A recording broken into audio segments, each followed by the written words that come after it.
Hello everyone, welcome for Shelby GT as well. I hope you're all doing well today. Today we are back in Enthusia Professional Racing. We get to drive the Saab 9.5 Aero, beautiful car. Welcome. Hope you're all really well today. I'm doing alright. I think the interview today went well. I'm still nervous as can be, but that's par for the course. Anyway, let's drive this beautiful little Saab, this Swedish sport sedan. Let's see what we can do with it. We got a Pacific Challenge at Pacific Gateway. Now the Saab 9.5, I was looking up a little bit. It has a very long production life. You have two generations. The first generation was from 97 all the way up to 2010, and the second generation was only for like 3 years. So this is the first generation Saab 9.5, and this is a special version. This is the known as the Saab 9.5 Aero, which has the 2.3 liter turbocharged engine, making a very respectable 230 horsepower. At least that's what the manufacturer said. It later came out that the 230 horsepower that this car produced was actually a little bit underrated, a little bit more on the conservative side. I was probably producing closer to 250 horsepower. So just the Saab hiding an extra 20 horses from us. Oh my word. I say that as we're getting absolutely bum rushed going through here. I need to begin making up some positions, trying to minimize my contact with other vehicles. There we go. Alright, past the Audi.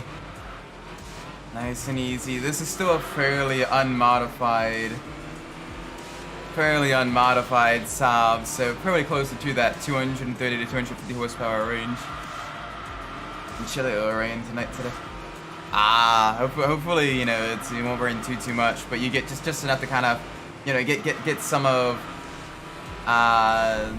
get the little bit of that water, keep the water tables, on the higher side. That way it's good for, your farmers and everything, good for the crops, good for all that stuff. You need rain. Usually braking around, okay, we can brake a little bit later than the 100-meter board on the uphill section. Car isn't quite that fast. And the brakes themselves are actually fairly strong. So that is good.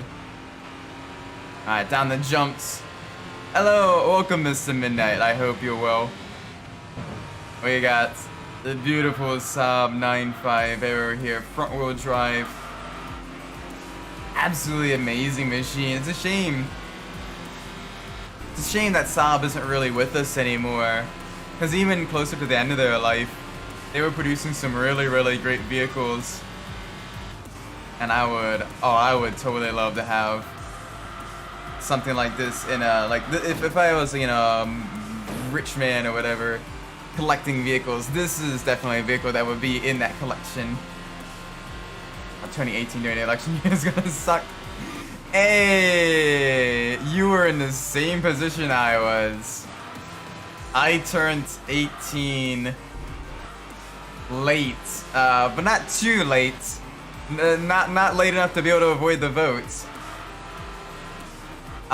In 2016. So, trust me, it don't get better with age.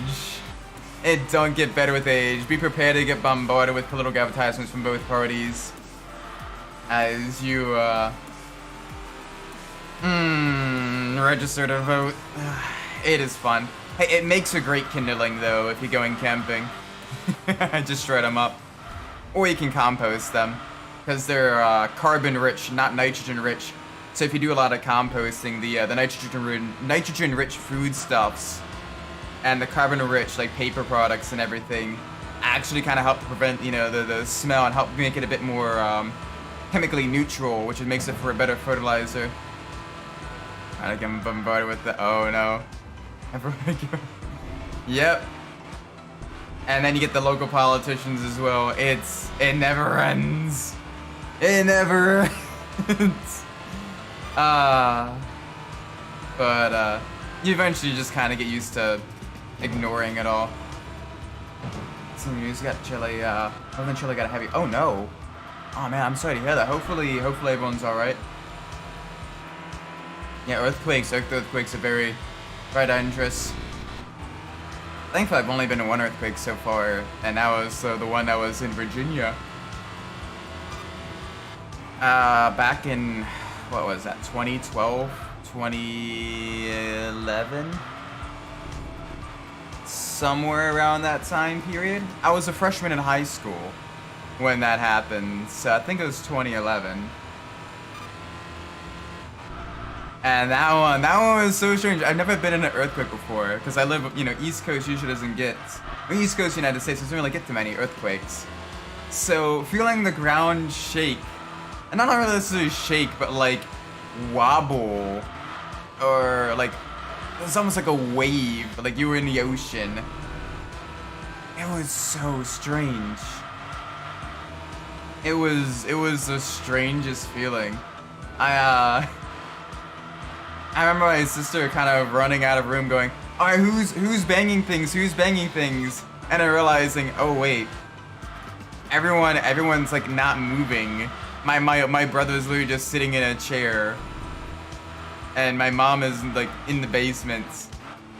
It was so strange. I hope everyone's alright though. Earthquakes are scary. There's just no predicting them, or minimal prediction methods. Yep, got a heat wave for like the 100th time. Oh, jeez. Yeah, Europe is struggling with that quite a bit. I definitely recommend, if y'all don't have it, investing in some means of air conditioning installed on your houses. If you have the means to do so. If you have the ability to kind of save up some funds and do that, because those houses, they hold in heat. Those brick and stone houses that a lot of y'all use over there are very they kind of turn into convection ovens a little bit in the higher heat, so you got to be a little bit careful there.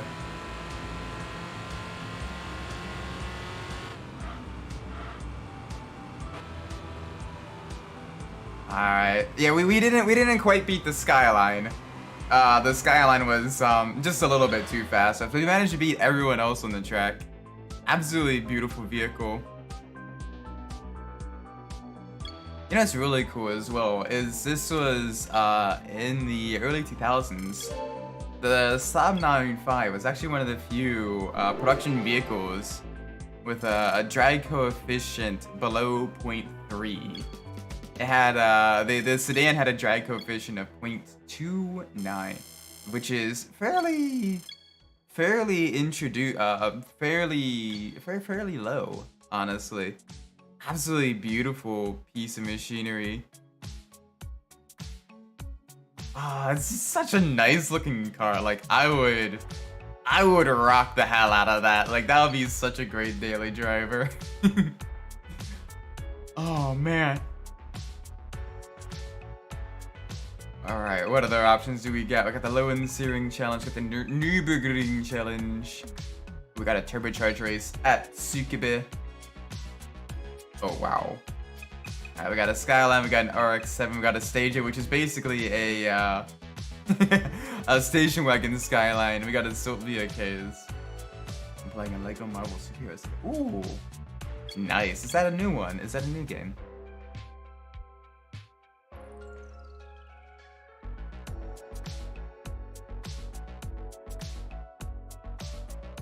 This is such a great vehicle. I'm loving this. It's a shame we don't have the later model year one, the 06 to like the 2010 version, because that had it was factory rated at 260 horsepower, which is very nice for a front wheel drive sports sedan.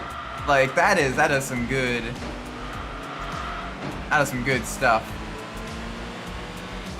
Come on, 2015, never finish, you're gonna think, ooh. Alright, best of luck, man. Hopefully able to, go through it and complete the game. At the very least, the main story and everything. And for a turn of Black Ops 2 multiplayer? Wait, that's coming back. I'm not as familiar. I don't really do a whole lot of like shooting games. GTA is probably the closest thing that I do to that. But it is cool if like someone managed to like get that back, and it is actually you know available for people to play and everything. That'd be super cool. Also, holy moly.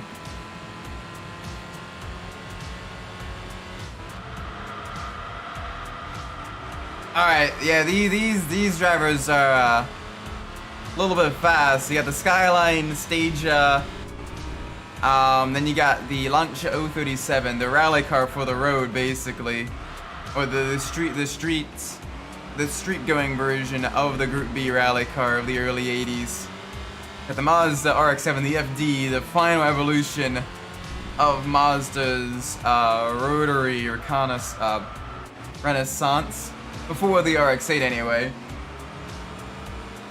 Holy cow, and they are all very quick. We might be able to get past the 037, but with the RX-7 battling it, it is going to be a tough ask of us, as they're both kind of, you know, basically covering off any additional kind of late braking routes we can do with them.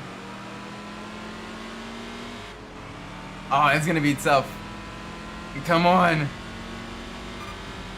This little Volvo, not Volvo, this little Saab B series engine. Oh, it's struggling a little bit. But I am slowly gaining on the older Group B car just up ahead.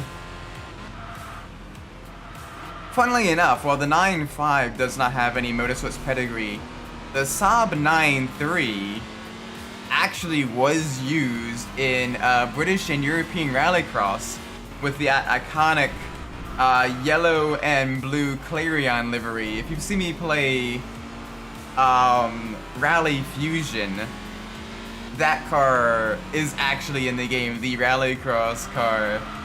And it's one of the it's got one of the fastest top speeds in the game. Very quick vehicle. Little bit on the heavier side though, so you gotta watch out for that. Looks like on Marvel Games, it's the only one that has X-Men and the Fantastic Four. Oh, sweet! Shame they weren't able to go to the other Marvel games. But the fact that it has so many there, that is very. Yeah, that is very nice. It's cool. It's crazy how Lego managed to get the rights to both Marvel and DC for their different games. Like the Lego games have been absolutely crazy with regards to the different IPs they've managed to get involved with and everything. You got, you know, Star Wars, Indiana Jones, Harry Potter, you know, both Marvel and DC. Like that is crazy stuff.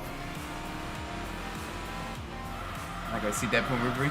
From what I've heard, it's a solid movie. Maybe not quite as good as 1 and 2, but still not bad.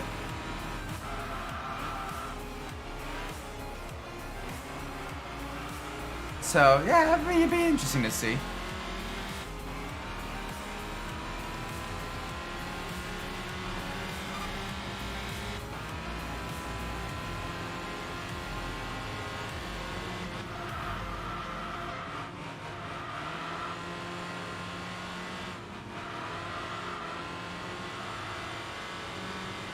$10, $11. Alright, so 4th place is probably the best we're gonna do. That Skyline is long gone, and while the RX-7 and the Stage A are fighting, they both have about 50 extra horsepower compared to what we have. And they are very, very quick on the straights. Plus the RX-7 already getting past the station wagon of the Stage A. Does make it so that both of them are now running in clear air. So it is going to be a little bit difficult to catch up. I may be able to get within striking distance of the Stage A. but it is going to be difficult. It is going to be very difficult getting past them, as one, it is a very large car, and two, it is a very powerful car with a lot of that. It has that four-wheel drive grip out of the slow speed corners, which if you look at the Tsukuba map in that top left corner, it is a full, you know, it is just filled with those tight, low speed hairpin turns.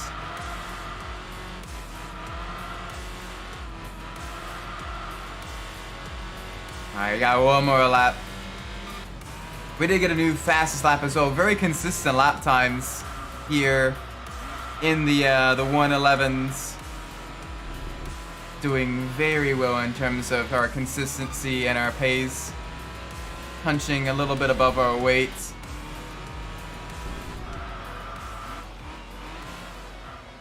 But I'm not quite sure we're gonna have enough time. I'm not sure we'll have quite enough time to get back up there with the CJ. Oh yeah, Saabs are absolutely beautiful cars. Like, I really love the Saab 900 especially. You don't really see that much in racing games, but the Saab 900 was a very beautiful car. It has just everything of that kind of 90s, that 90s, 80s and 90s aesthetic. It was just a little bit boxy, kind of dorky, but also just really, really cool as well. I guess it kind of helps that my parents watch a lot of Seinfeld. I think it was a Saab 900. I'll have to double check. I'm pretty sure.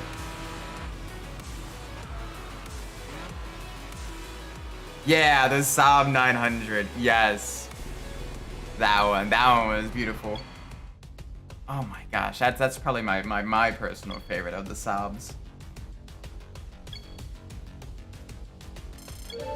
It just, I don't know, it just worked. Like the 9.5, especially the 9.5 Aero is really, really beautiful.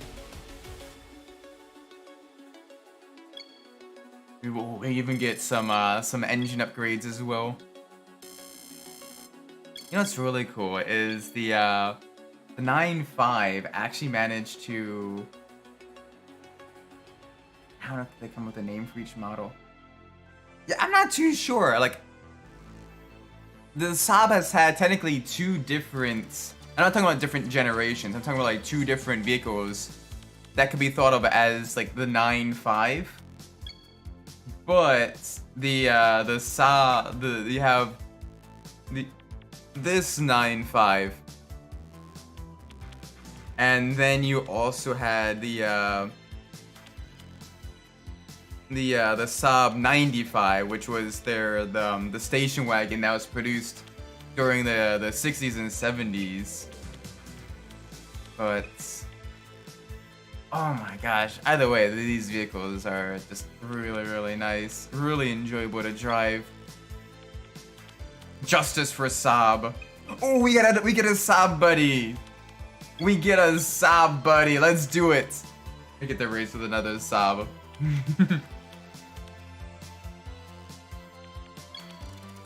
Oh my word. Oh, I can't wait to hear the upgraded turbo with the blow-off valve. Now that we have a level 1 engine upgrade.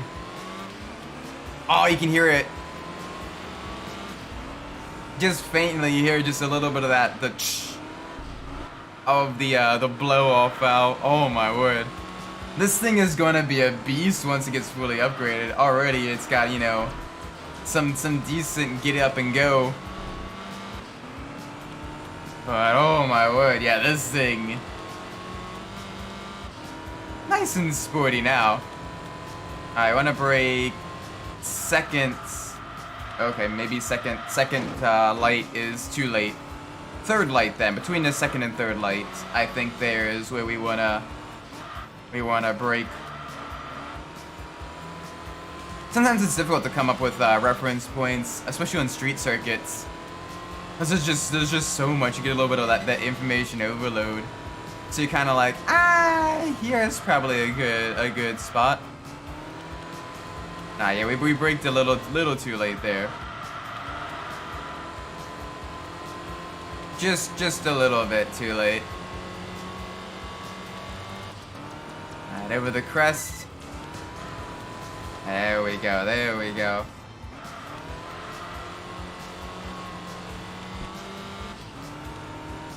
Oh my gosh, this thing is such a wonderful vehicle.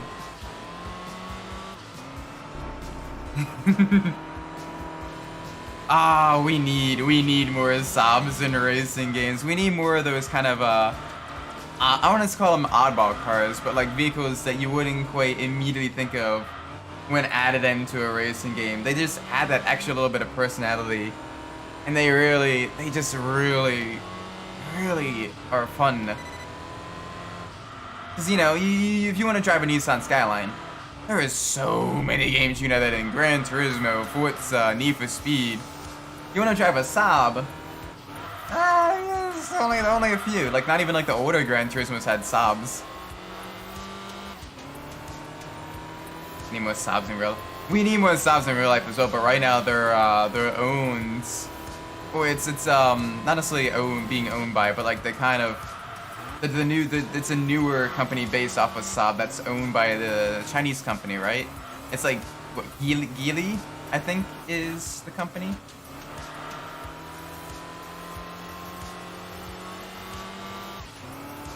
Oh my word, this is so good though.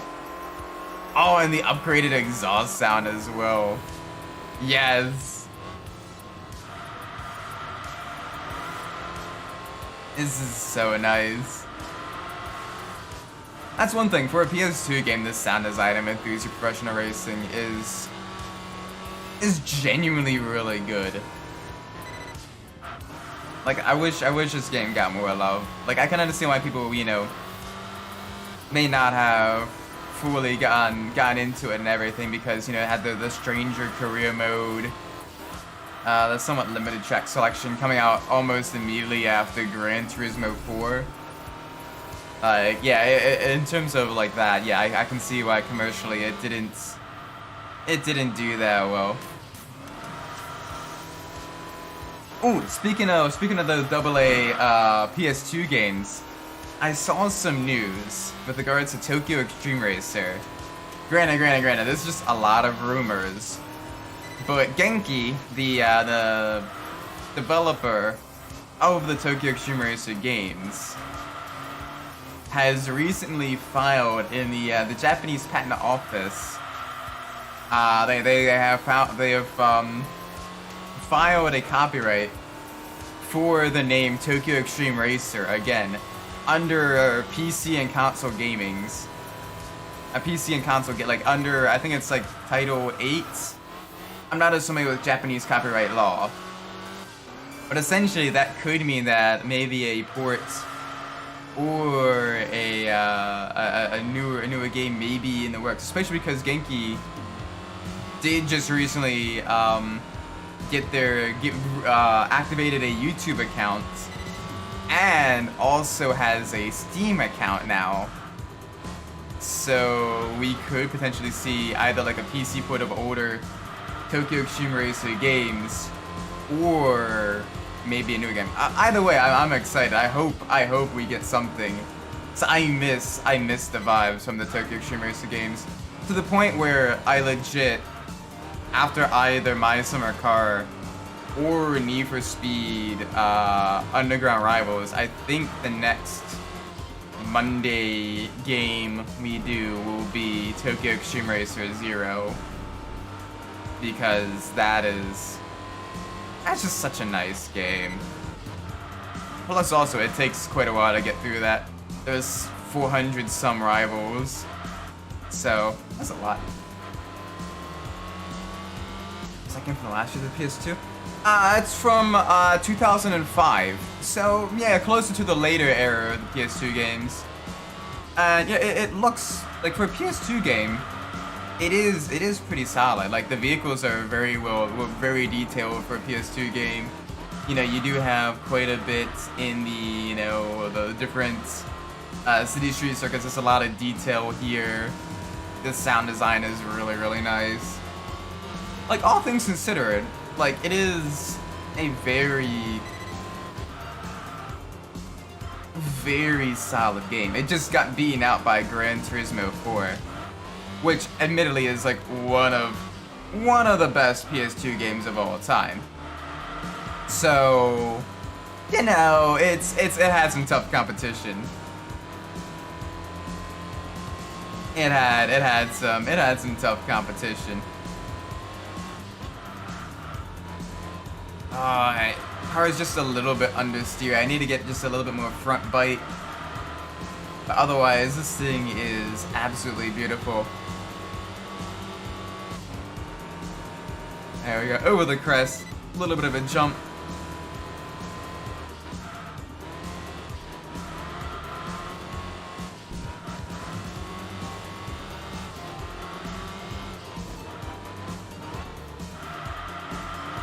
Alright. Let's do this. Final couple of corners. We had a fairly clean race, so we should be able to get the upgrades for this vehicle. Oh. Alright, good. That didn't count as an off track. Final straightaway now. To 950. Yes. New fastest lap by about 1/10 of a second. So we managed to shave off just a little bit of time. Hey, both Saabs on the podium as well. That is the good stuff. Saab brother.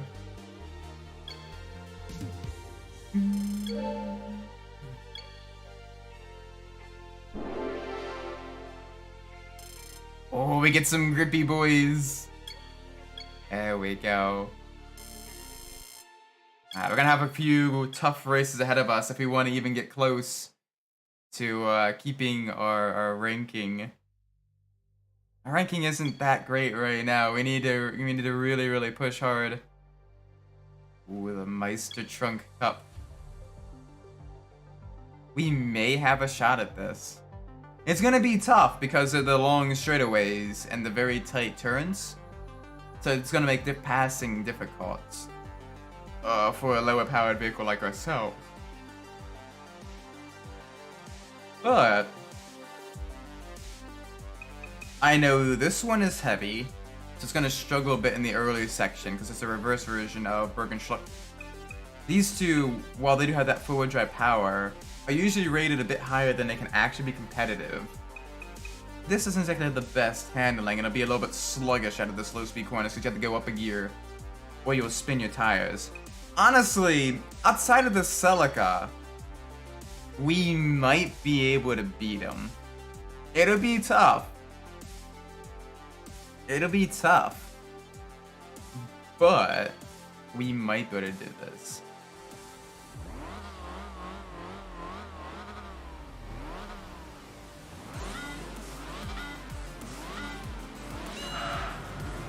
There we go. Plenty of grip on the starts. And you already see the forward drives absolutely pushing. That acceleration, oh, from all the rally cars. Yeah, this is gonna be a tough race. But now that we get into the tighter section, the maneuverability of the Saab should allow us to scythe our way through the field, or at the very least, make them feel the pressure, keep them offline going into the tight right-hander. Alright, the exit speed of this corner is going to be crucial. I'm a little bit offline here. I'm using some of the European techniques, like a little bump. Just gotta, you know, a little bit of that chrome horn. Yeah. Alright, let's get the suck. Let's get the suck from the, oh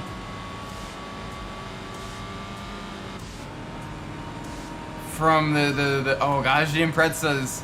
Imprezas are actually pretty strong on this track. There's some 2009 gets that PS2 puts. Yeah, but usually those are just kind of cash grabs to cash in on the PS2's massive install base. Like, in terms of, like, one of the later games made specifically just for the PS2, yeah, this is kind of, like, one of the later games that do that. president.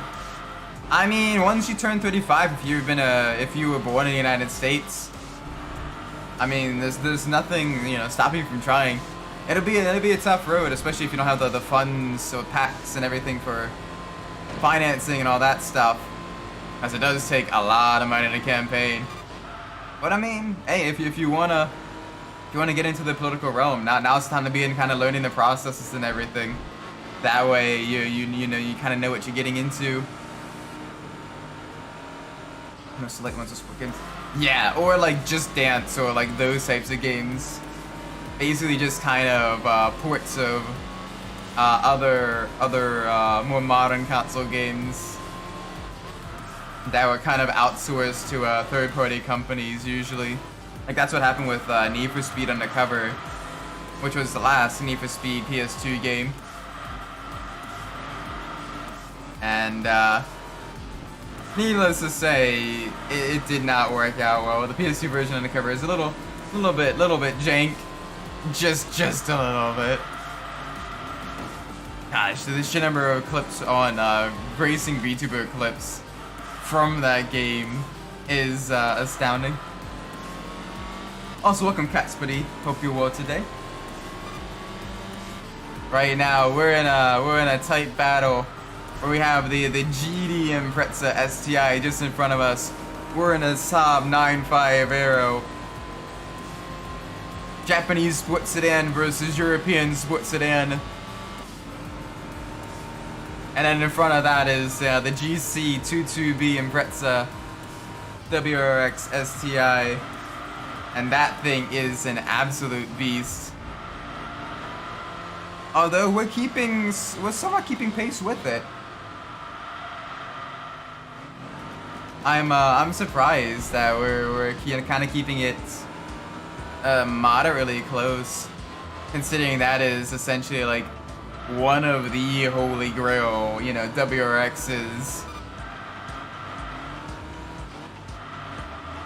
So it is cool seeing. Oh, a little bit on this here there. That's gonna throw us offline. And that's gonna put us in the clutches of the. What is that behind us? Is that the Celica behind us? Looks like a flashy yellow just behind. Oh, alright, a little bit of a tap there. Want to try to minimize our contact with walls, off tracks, and contact with other cars. The last thing we need is to have any other. We want to maximize the amount of tuning points we get for more of those upgrades. Especially get those engine upgrades. Just that stage 1 alone, this engine, this little B series engine is absolutely beautiful. I can't wait to hear the full, all the turbo upgrades and everything. Oh, alright, that was slow through the kink. I believe 09 was the last year PS3 ends. I mean, it makes sense at that point, you know, the PS3 and Xbox 360 and everything had some massive install bases. And the PS2 was, what, almost a decade old, like that. The PS2 had a great run, but it was showing its age as a console. Oh, come on. It's right there. We keep catching it in the slow speed sections, but in the high speed sections it has some serious speed. It's really able to pull away. I would not quite get able to get close enough to get into the draft.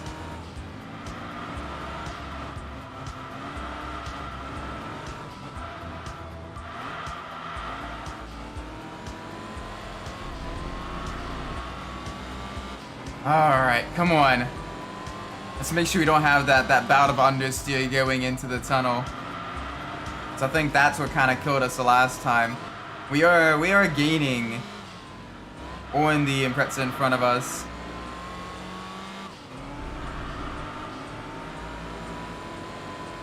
Oh my word. Come on, push.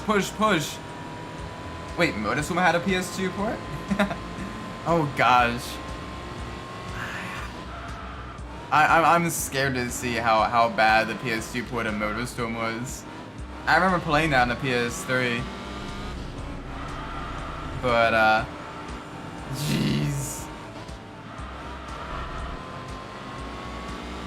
The fact that it had a PS2 port, I can't imagine it was good. Like, that late into the PS2's life cycle, like, it had to have been, like, super bare bones.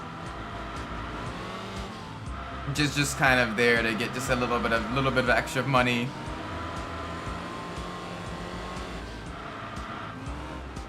What is that behind us? It's not the Celica because it's silver. The Celica was yellow. It's one of the silver cars, so it's not the Mustang. So okay, it is the Nissan Skyline. Oh gosh, the Skyline's catching us. Oh, that isn't good.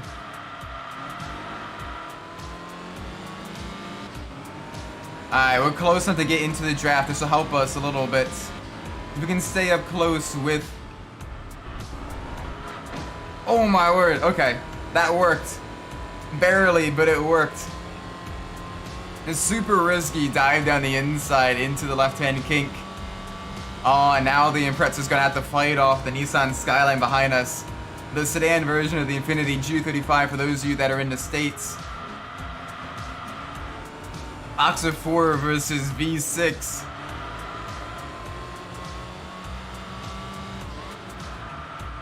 I'm surprised the Skyline behind us is doing so well.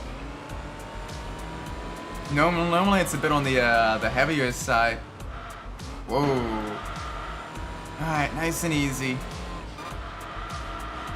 Yeah, the 2TB is kind of pulling away. It does not have any issues whatsoever. But right now we got a three-way fight for second on our hands. I can see the I can see the Skyline behind. The version looks good. I'll have to take your word for it. If I do play it on stream, I kind of want to play the PS3 version because that's the one I'm more familiar with.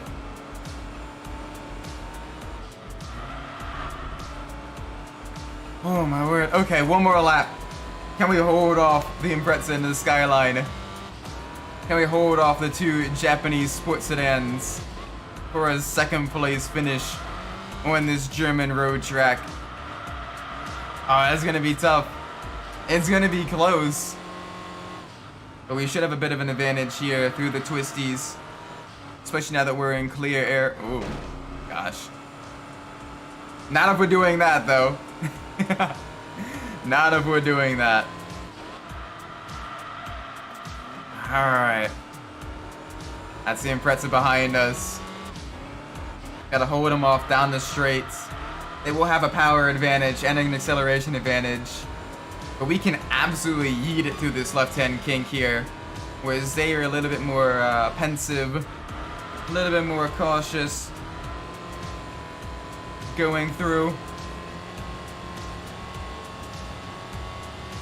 Alright, you want to cut off as much distance as possible. Keep it as straight line as possible as well. Through the tunnel. Alright, up to around 117 miles an hour. Little graze of the brakes. Gotta watch the off-camber corners here in this left-right. S-curves. As that'll throw the car wide and offline heading into the hairpin left. There we go. One more sector to go. Oh my word. Yep, one more sector to go. As we race back into the town. Oh my word. I'm surprised the Celica didn't do better. That thing got an amazing launch. And then it just kind of faded quite a bit going into the later parts of the race. There we go, two more corners to go.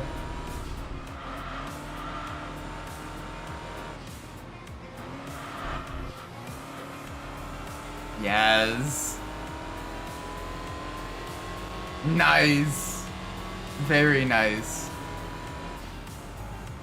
Oh my word. That was actually a tough battle trying to get past the Impreza.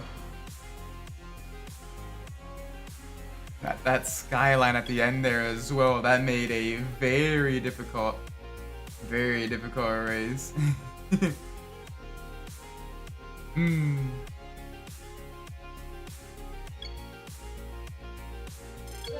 There we go. Some upgrades as well. Yes, level 2 power upgrade. This is gonna be great. I can't wait to hear the turbocharger on this car now. And I think we have another RS event that we can enter. So that'll be another hard-fought battle. A Mirage. Ooh. That's gonna be kind of on the easier side. It's us versus the Hyundai Tiburon. Two front-wheel drive, sporty vehicles in the desert. Though no, Hyundai does have rally pedigree even at this stage because they had the Hyundai Accent back in the 90s that did decently enough in the WRC. But I'm not too sure the Tiburon had any motorsport pedigree.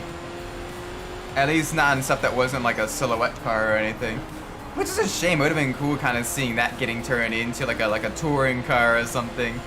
The Tiburon, especially the later Tiburons, were kind of nice looking. But my word, those V6 engines were kind of a pain to work on. Just a little bit. Getting to the water pump on those was frustrating to say the least.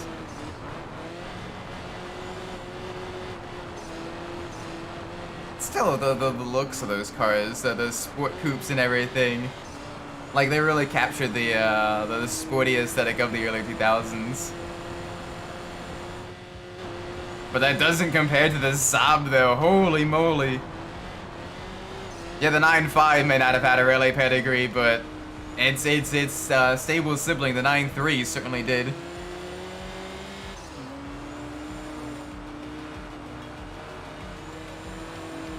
Oh my word, let's go! Alright, let's see how fast we can get it to go down this straight. Especially just before the jump. Over 100, that's a good start. Hey! Huge speed now, going downhill. 130 I saw there for a split second. 132 before we hit the brakes. Oh, it is understeering though. You do have to kind of Scandinavian flick them a little bit, as these are off-camber, high-speed corners. Back to the right, little bit of that off-throttle oversteer. Here we go, on the uphill now.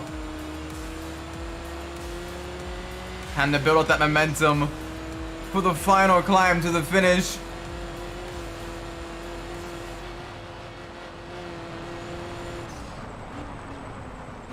Nice. Let's see how far ahead we finish compared to the Hyundai. 10 seconds. Jeez, that was a blowout. I mean, it's easy upgrades, but it's a little bit disappointing that they didn't give us a car that really gave us a good fight. Now hopefully the next RS event gives us a little bit more spice, a little bit more challenge. I want to see what we can do here. We got 2 more upgrades until we're fully upgraded anyway. Low end searing. Alright, it's a track that I absolutely love. Got some decent vehicles as well. We got the Accord Euro R, so another sports sedan. CL55 AMG, a Camaro, so 2 high-powered rear-wheel drive cars. And then the lightweight Roadster as well. This is gonna be great. Oh my way.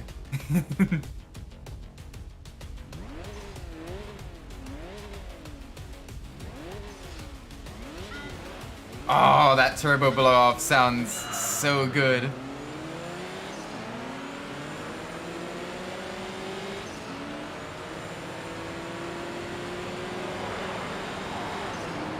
Alright, come on, big push. We got the Mercedes behind us. AMG just up our inside. They back out so much on the bank turn though. Alright, so yeah, we're fifth gear. Fifth gear is the way to go, even the car does bog down. Just a little bit. I wonder what it would be like to track a Saab 9.5 in real life. Especially the aero version, just taking it to a, you know, full-on racetrack and doing, you know, time attacks with it. Wonder how it would hold up to the, to you know, full-on, like, you know, being put through its paces like that. I'd imagine it'd do decently well. It's got some decent braking performance, it's got some solid suspension. It's not too heavy. Like, it will make a decent track, like, you know, kind of a bit more of a subdued track toy. Love to see if anyone has ever done that before. Probably.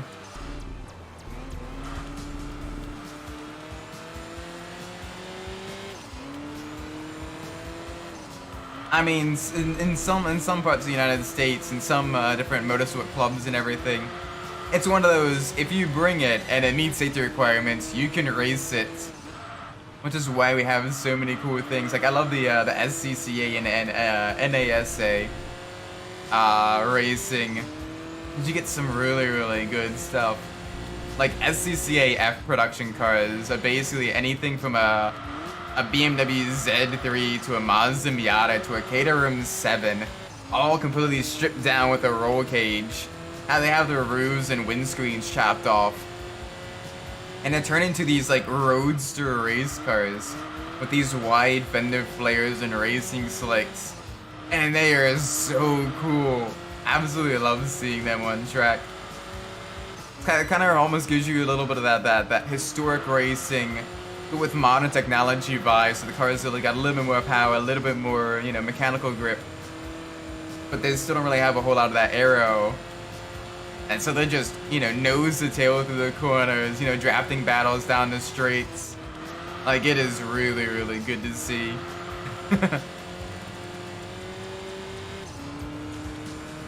Alright, 3 backwards ready on now.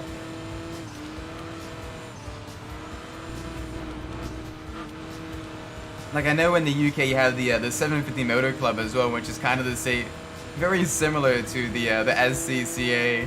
In terms of like the events it hosts and all that stuff.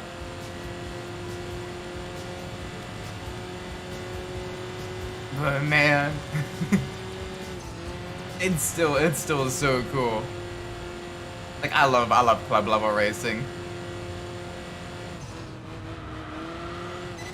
As much, like, don't get me wrong, I like the big sanctioned events like your IMSA, your NASCAR, your IndyCar, your, you know, WEC or F1 and everything like that.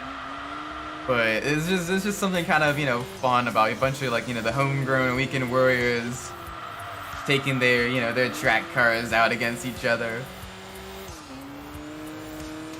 It's a lot of good fun seeing that as well.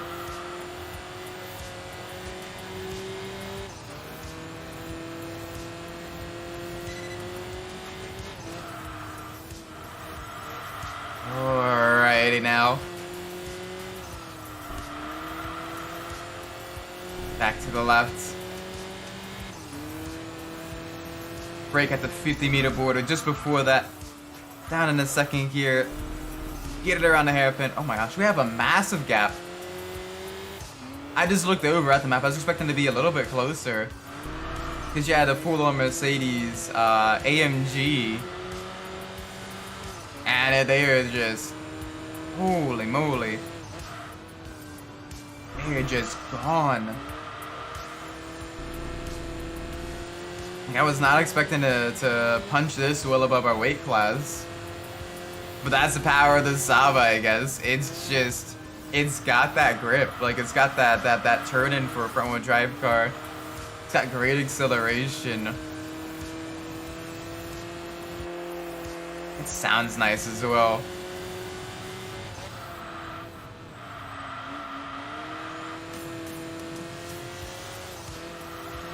Alright, onto the tail of the kitty cat. A lot of high speed, undulating corners. Increasing and decreasing radius. As we were working on kind of staying right in the racing line, get that little bit of extra grip. Feeling out where the rubber is and everything, laying down some rubber of our own. Ooh, oh, that's a track limit? Bugger off, game. We barely put a wheel in the dirt and the game's like, nah. Of course.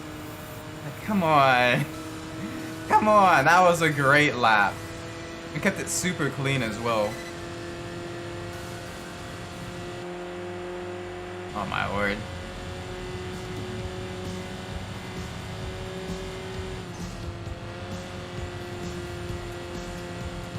Alright. Final lap.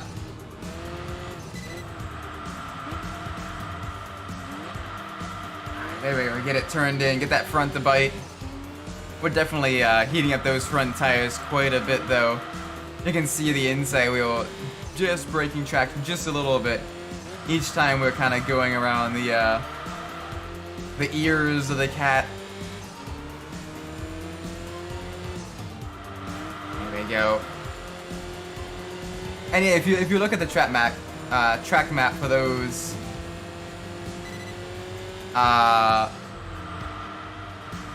of you that aren't familiar with the game, the track is shaped like a kitty cat.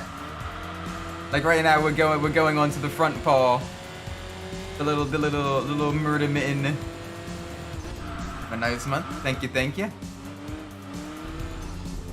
I'm hoping August is a good month for me. It is August 1st. So I'm hoping it's a good month for me.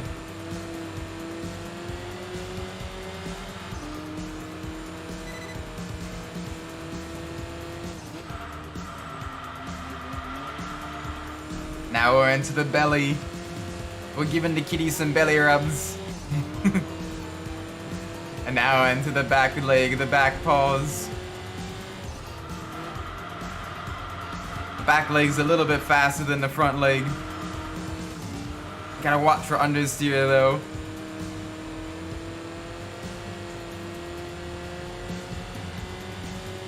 Through Starfish Corner. And now onto the tail of the kitty cat.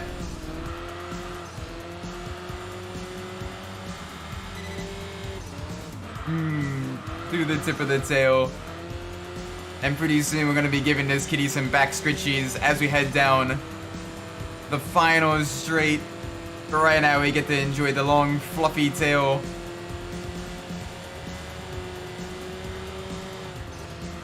Gotta watch for understeer as we're going up over the crest, then diving downhill, using that compression, help get the car kind of turned in earlier,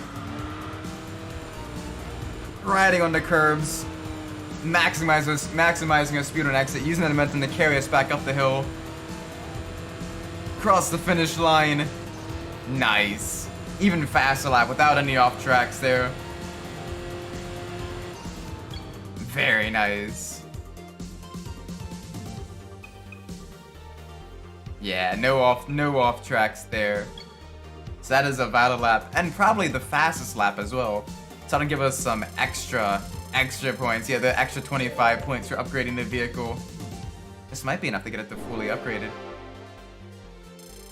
It is. Nice, and that increases our ranking as well. And we do have a free week where we can now change our vehicle. So that is perfect timing. Well done, Isaac. Thank you, Isaac. Alright, let's see if we have any premium sedans that we can look at.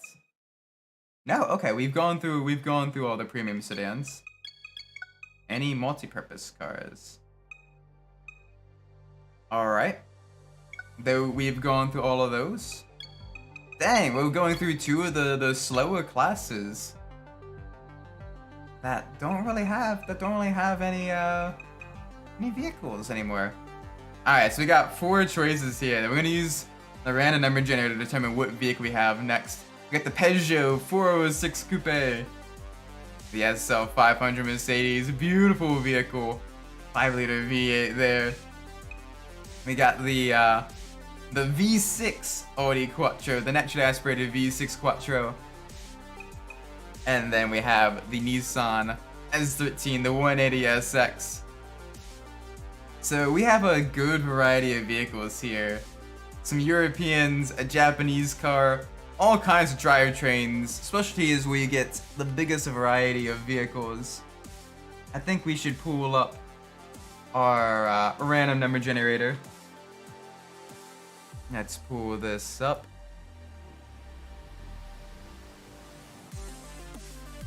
Alright, and we have 4 vehicles to choose from. If it's a 1, we're going to be driving the Peugeot 406. If it's a 4, the 180SX. Anywhere in between is anything in between.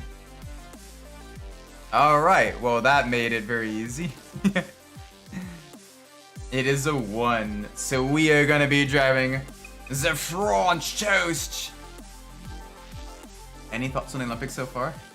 Yes. The Turkish dude who got silver in the pistol shooting competition. My dude. No equipment, just random, just t-shirts. Just he's based. He is so based. Yes. I like that guy. I want to shake his hand. Oh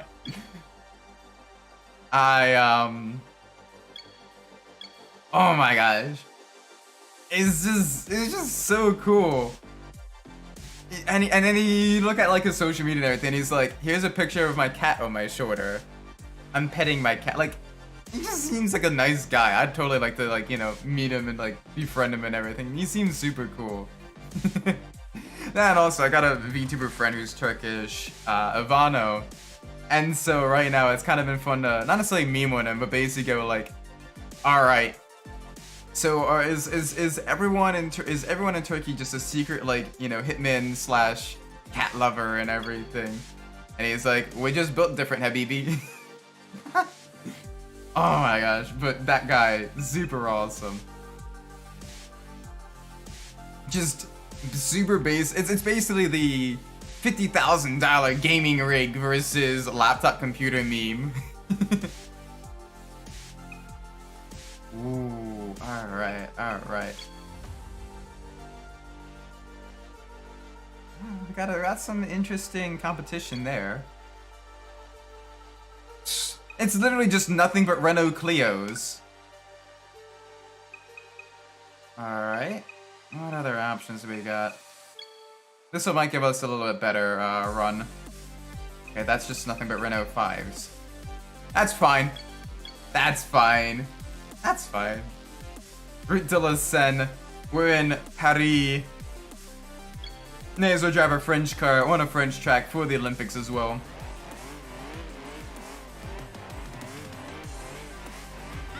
Now I think this one...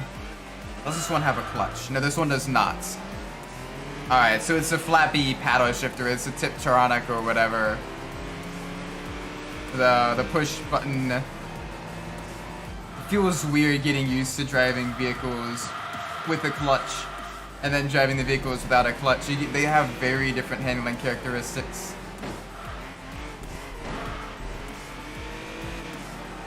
I probably should have done some adjustments to the suspension, but we'll see how this thing handles so far, and then we might want to adjust some things to get it just a little bit more turn in. Yeah, turn on those vehicles, not the best. It is a moderately heavy front-wheel drive car, so we're gonna need just a little bit of stiffening up that rear suspension so we lose a little bit of rear grip under weight transfer, like braking and off throttle, as well as giving us a little bit more of that front toe to get that extra bite going through the corners, a little bit of that camber as well, and that'll help it really get all kinds of sporty.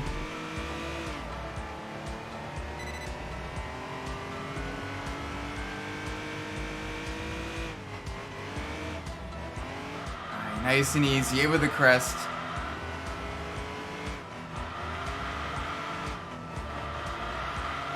We have basically the death loop here. All kinds of get your car all bent out of shape because you have elevation change, you have constant radius, long high-speed constant radius corner with elevation change. So it starts understeering, you start to adjust for it. And then also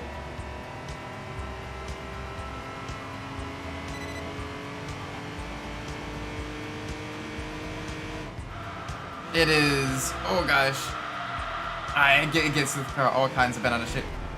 Didn't you think that genuine Americans don't have any idea about geography? It depends on American. Like, oftentimes the stuff you see online and everything is like, basically, it's, you know, selectively edited of, alright, we interviewed 50 people, here are the 10 that couldn't figure out where something is. Like, my geography isn't perfect. I have a rough idea where most countries are. Like, Western Europe, I'm pretty good on. Northern America, I'm pretty solid on. Southern America, I have a moderate knowledge of. Admittedly, my knowledge of the countries more so in the Africa, Middle Eastern region isn't quite as good. But countries that have hosted an F1 race, I'm pretty knowledgeable on because I watch a lot of, like, the motorsport and everything. Like, you start naming tracks, I could probably pretty quickly figure out, you know, what country they're from and all of that. I say that, watch me get like a really obscure one that's used in like some like really like club level motorsports in like some country like in the middle of nowhere. I say middle of nowhere, like how do you have a country in the middle of nowhere? That doesn't make as much sense. But yeah, I have a moderate understanding of geography. It's not my strong suit. My strong suit is in the science, mathematics, and engineering type of stuff. But my geography isn't terrible.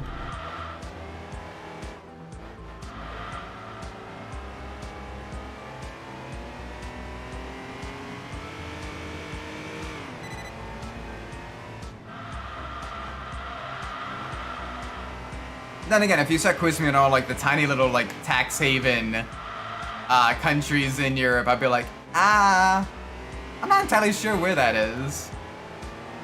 You know, places like Luxembourg and Vatican City. Not say Vatican. I know what Vatican City is, but you know, like those little areas. Zul, hey, welcome. Enthusiastic yet?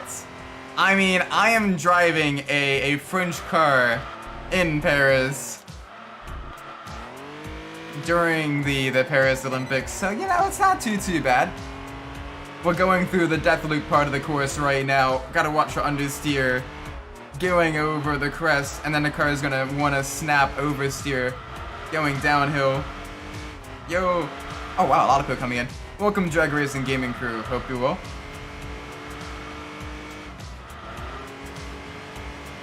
But we're doing well in this French car race.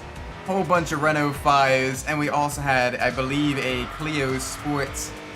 The front-wheel drive version, not the mid-engined fun version. Not that the front-wheel drive version isn't fun, but the mid-engine version is like, you know, the mwah, chef's kiss one. But this is... we're in the Peugeot 406. Alright, I do want to adjust some aspects of the suspension.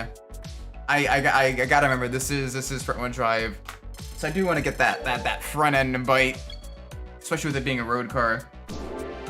It is designed to be kind of a bit more on the understeery side, you know, kind of more so just a, you know, you have a little bit of pep, but like not too much pep. So I want to give it a little bit more spice in its handling. And I'm playing a biking game called Descendants. Ooh, fun. Sounds like fun. Alright. French movie was aside from the 206. Oh, the 206. Absolutely love that one as well. Especially the BRC variants. It's just, I don't know. It's got that that extra, you know, motorsports pedigree. Let's lock the front diff just a little bit, so we can better pull ourselves out of slides if our car gets a little spicy going into the corners. I'll send you a clip after the stream. Alright, sounds like a plan. Alright, we got the Nürburgring challenge going to Germany from France. And hey, we do have another French car with us, the Renault 5.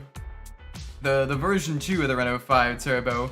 You can tell though the version 2s versus the version 1s.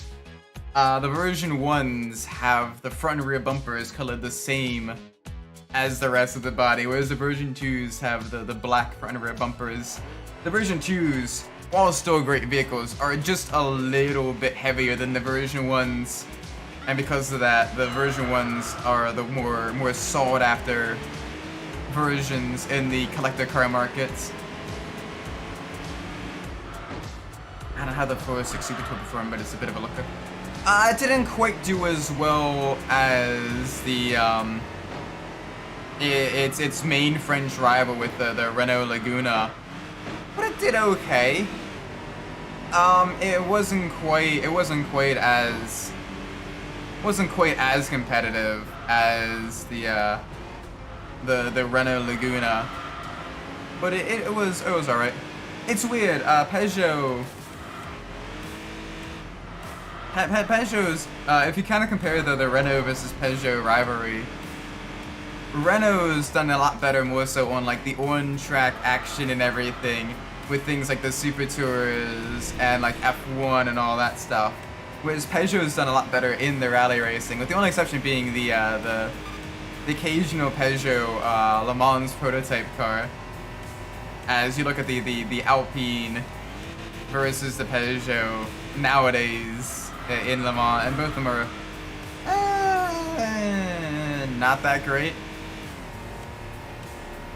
Although the 9X8 is absolutely beautiful, both with and without the wing. Like, oh my word, that is a nice. It's weird that the nicest looking of the LMHs, the hypercars, are the ones that are performing, that are kind of underperforming. Because I also like the look of the Lamborghini LMDH, and that one's struggling as well.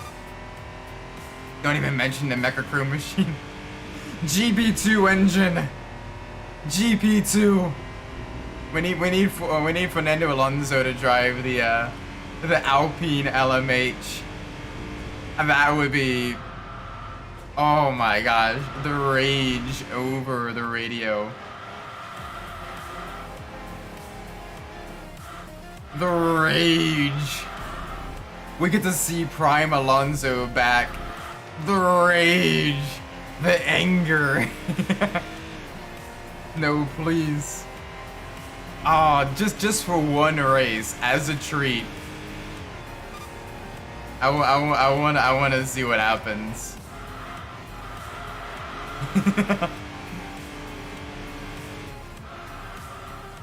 The Pain Lonzo.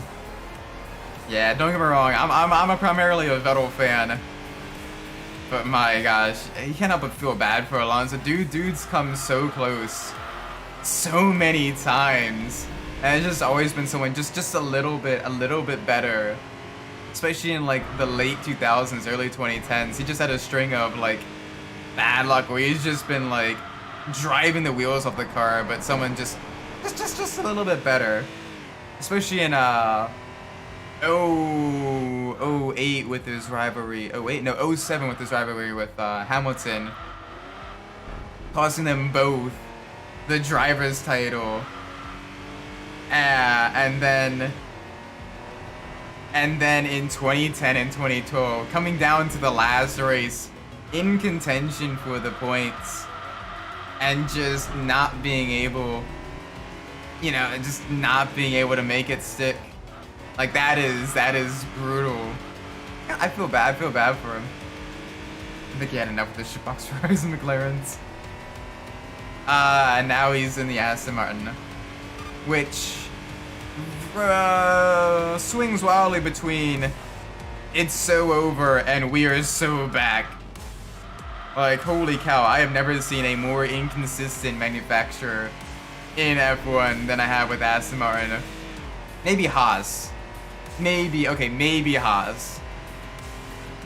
But my gosh, the Astons, it's basically... Alright, are they gonna be a contention for the upper midfield? Or are they gonna get eliminated in Q1? Place your bets, people! Round and around the wheel turns, where it stops, we will learn.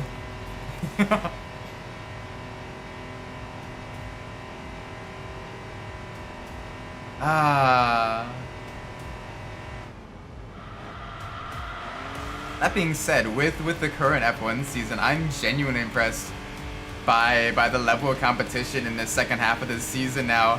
You got Mercedes and McLaren both right on their heels of Red Bull in terms of, like, you know, the overall pace and everything.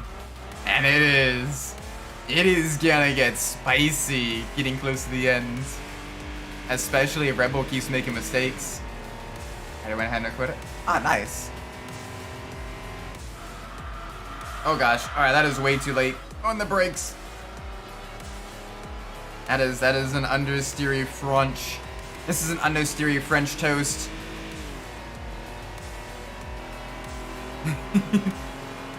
It is a beautiful looking car though. Like, say what you want about the French and how the cars are more volatile than their people. But they are very beautiful. They are very, very nice to look at. You know, you got everything from the Citroen DS's to, you know, you got the most of Renault's line up, especially the Clio V6. And then you got the Peugeot with their 206, their 406. Like, you got some really, really great looking cars. Then you have the old Alpines, the A110 and the A310. Like, you had some great cars. At least great looking. Oh gosh, bite, please. Give me some of that front bite. I feel like I'm driving the Porsche GT4. And it's another car that just struggles on that turn in. They were beautiful until this Gauss's globalification happened. Yeah, they're a lot bigger now. They're a little bit chunky. But those older ones were just mwah. Like, when myself, as an American who has not really had a whole lot of experience with French cars, and that hasn't really grown up in a market with a whole lot of French cars, it's like, you know what, I would totally love to own something like a Renault 5 Turbo or an Alpine A110. You know, you know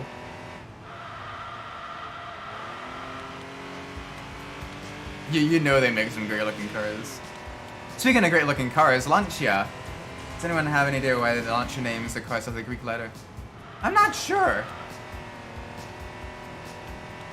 Wait. I'm not as familiar with my Greek alphabet. Is Fulvia a Greek letter?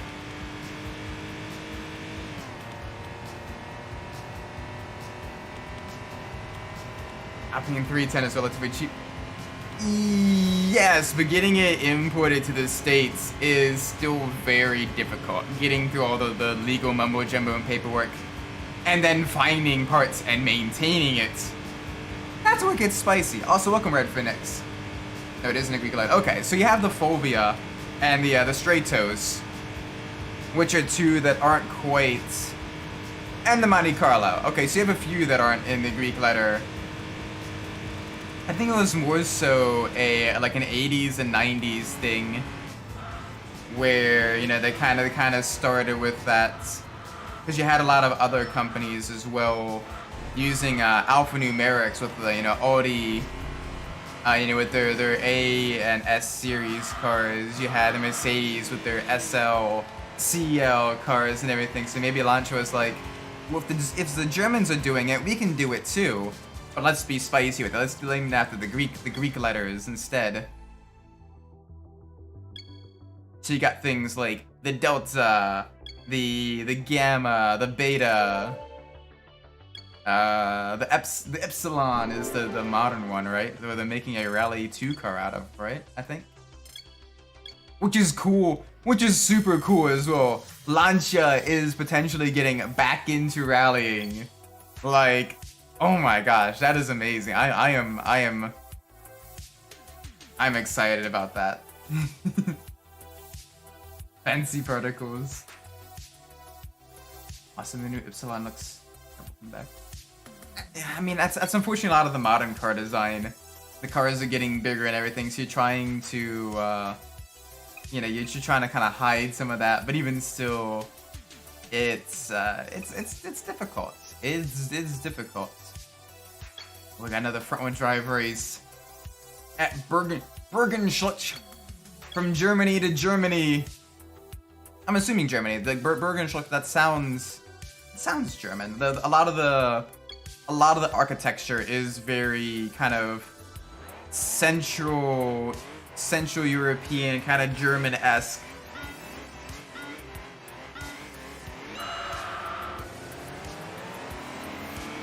I know you have a Bergen, which I believe is like town.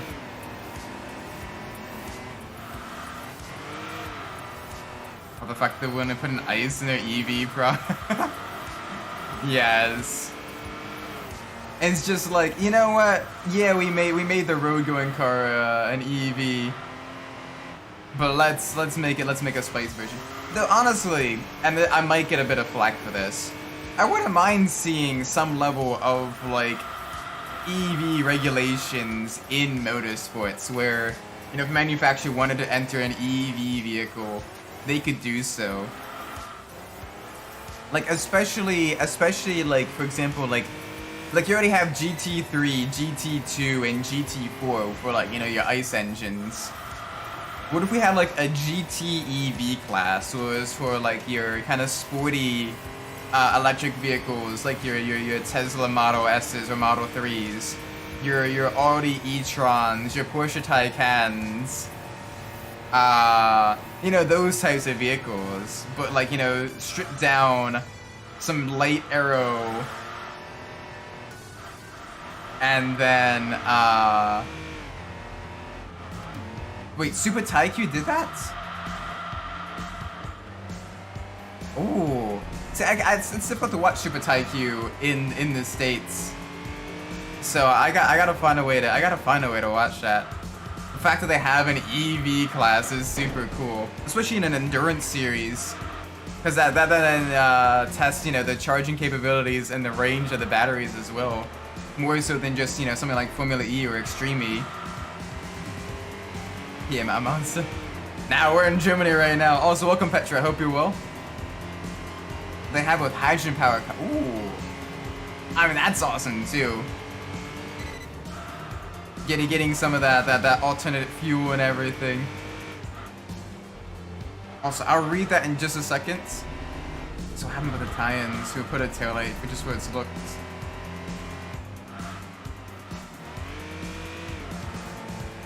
Imagine having the same as one of the reverse light turns. The Italians are just built different. Italians are well, Italian. they're a little bit flamboyant. But hey, they make some good cars as well. Though with the current, more globalized vehicle regulations and everything, it's just a little bit more difficult to be creative in the vehicle designs as well. This beast is in a sticky situation now. Yeah, I'm glad I'm not part of that drama. All the big creators have already weighed in on that and everything, so whatever happens, happens. Not my circus, not my monkeys, not my problem, thankfully. This is why I'm happy being just a regular racing VTuber, just driving virtual shitboxes and talking about cars. Hopefully minimal drama here. Just get to drive 2011. Oh, a little bit on this here, a little bit on this here.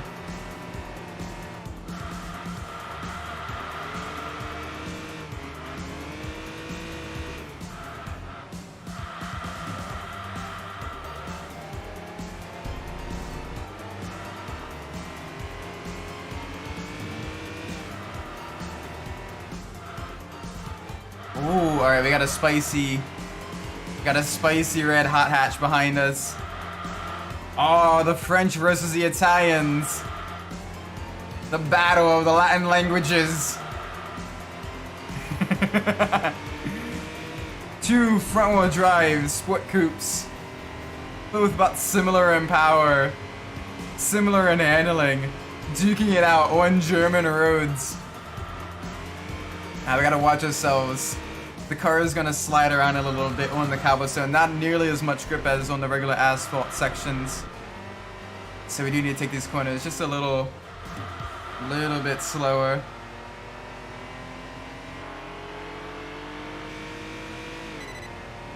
Yeah, we pulled a little bit of a gap. 1.5 seconds to the Alpha behinds. Oh, that's late braking. I gotta remember the brakes on the Peugeot aren't that great. It is not it is not Saab brakes. It is very very squishy French brakes instead. Oh, and this is gonna allow. Oh gosh, that is bad. Come on, turn in, please. Yeah, that is gonna allow the Alfa Romeo to get right up on that tail. Oh, guys, we're gonna be side by side going through the kink. They have the inside line.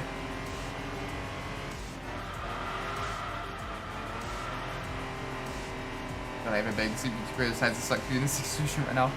Yeah, it's one of those years where everyone's getting into this shit. Like, come on, just make videos.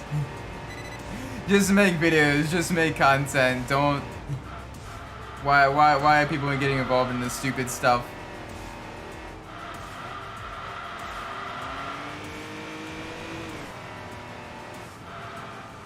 Like we're here for people's entertainment. And instead people are going crazy. That's why sometimes it's good just to kind of keep your head down, stay in your lane, do your own thing, and just vibe.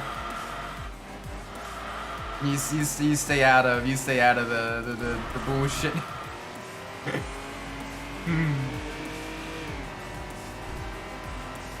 Alright, final time going back into the German town.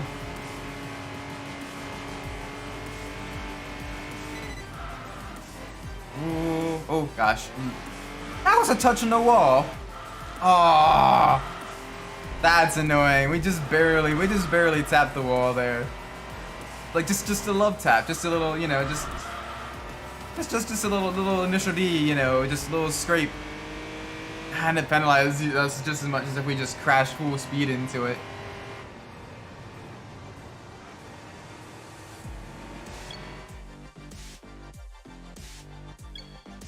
Nice, we still managed to win though. That was a tough race, that Alpha in the final laps.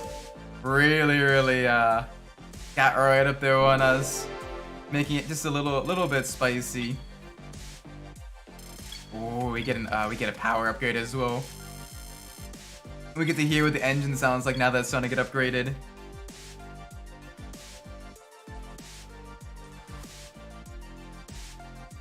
Oh my word.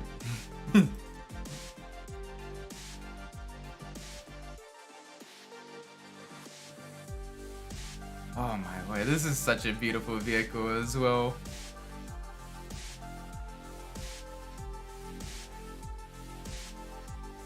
Alright, let's see what we can do here.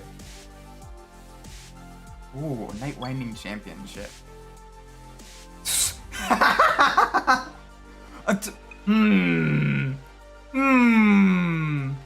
I'm not sure.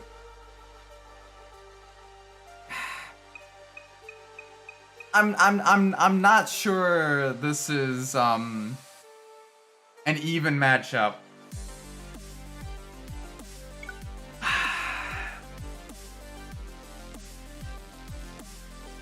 In fact, the first generation Beetle ended production 03. Yeah, but you know, it was just such a cute car, and so many people bought it as well. That for the longest time, you'd see it on the road. Just as you know, just as another vehicle, as another little commuter car. It's so cute as well, and so iconic that it's just, I just absolutely love it.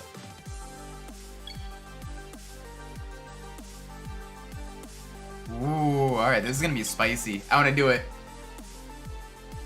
Now, I believe the Peugeot 406 that we're driving is the one with the 3-liter V6, so we're right on the borderline. Yeah, that sounds like a V6. Yeah, that sounds like a V6. This is the 3-liter V6. So this is the slightly higher performance variant compared to the one that was offered with the inline 4. Ironically, the V6 version also came with higher performance front brake calipers and pads on the front wheels, made by Brembo. So it means that the inline 446 has even more sketchy braking than the V6 version does. I think it's more so just due to the vehicle's weight. Despite being a sports coupe, it is pretty heavy. It is a bit more on the kind of the luxury executive car side, as opposed to more so a direct kind of sporty car. But it is still really nice. It still handles decently enough. It's got that grip, it's got that acceleration. Got some solid torque from that V6 as well. You know what's really crazy is some of the front-wheel drive V8 cars from the US manufacturers from the 90s and early 2000s. Holy moly, some of them were really like sleepers, especially in the GM lineup. You had everything from like the Buick Sport, was it the Buick Sport Cross? But it was basically the high-performance version of the Buick LaCrosse. I think it was a Sport Cross. Yeah, the Impala and Monte Carlo SSs as well, and those all had the LS4 engine, I think, the front-wheel drive LS series engine.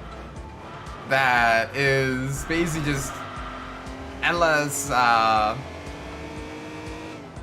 LS series engine architecture built specifically for front-wheel drive cars. And what's cool is nowadays, now that that engine's getting kind of cheaper as well, is I'm seeing people take those engines, those fairly torquey, transversely mounted engines, and they're mounting them, get this, they are mounting them in the back of the little Pontiac Fieros, you know, the little car that was created by Pontiac to compete with the likes of the Toyota MR2 and the Fiat X9 I think it was, the little Fiat mid-engine car. Yeah, those vehicles. You're seeing people take those LS engines and put them into the little Fiero, and they fit. And it turns them into little pocket rockets. And it's terrifying. You could go from an anemic Iron Duke engine or the slightly higher performance GT engine, the little V6, to 200 some horsepower, gobsmacking, asphalt crunching amounts of torque in this lightweight mid-engine car, and that is scary. And because it's I believe it's an aluminum block as well, it's about the same weight as the Iron Duke, because the Iron Duke's an iron block. So it doesn't even affect, it barely affects the front-rear weight distribution of the car. Which is crazy! Like, that is the good stuff. That would be a fun project to work on and do myself as well, is to get something like that built. Although knowing my luck, I'd build it, I'd be driving it for a bit, and I'd get cocky and I'd end up wrapping myself around a tree. Because, yeah. Oh, but that would still be such a great vehicle, especially if you take the GT version of the Fiat with the upgraded suspension. And a little bit of that updated aero as well.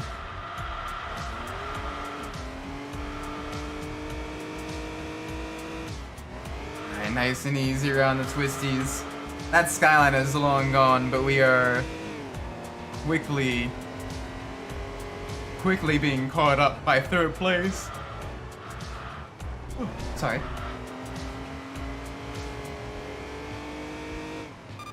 Oh gosh. I just noticed the Recaro sponsorship at the corner there. Oh my word, the pain. The pain. It has been a bad week for racing and kind of automotive enthusiasts. BBS, Recaro, and Fanatec have all filed for bankruptcy within the same week. It is scary stuff, like holy moly. That is crazy. That is absolutely insane. Like, geez, all these companies that kind of like, not necessarily Fanatec as much, but like BBS and Recaro, you know, kind of part of, you know, the sports car scene when I was growing up, and they're just going under. They're filing for insolvency, and it's sad. It's just really sad. You know, because a lot of the sports cars and everything, you know, you had the Mazda RX-7, especially the Spirit R versions that came, you know, from the factory with the BBS rims. So many vehicles, everything from like your Mustang Cobras to, you know, your Italians, you know, sporty cars and everything, had the you know, the Recaro seats. So it's, oh man, it feels so weird that a lot of them are just going. Like, it is rough. It is very rough.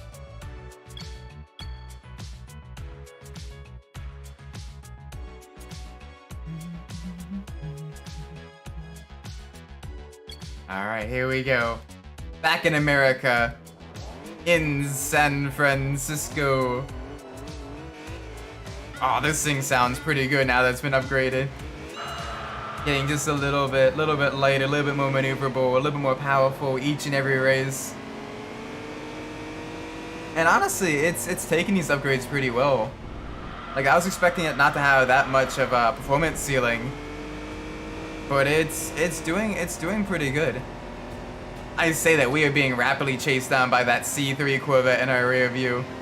We should be able to outbrake them going into the right-hander. Stick to the outside. Wait for the cutback. Block them off on the apex. Ooh, they managed to stick around the outside. Alright. Damn, bro. Oh, but we might be able to outmaneuver them in the slow speed section. That big, powerful American V8 might not allow for a whole lot of power to be put down. especially with those older tires from the Whoa! Careful chapping across my nose there. All right, three-way fight between three very different vehicles from three very different styles. You got the classic power is everything Corvette. You got the grip, the super grippy all-wheel drive but low displacement Subaru Legacy, and then you got the kind of middle ground between the two, the very stylish, the very flamboyant Peugeot 406. Alright, I may be able to get around the Legacy. It is the B4, so it does have the some of the sportier upgrades. A little bit more power, that turbocharged box of 4.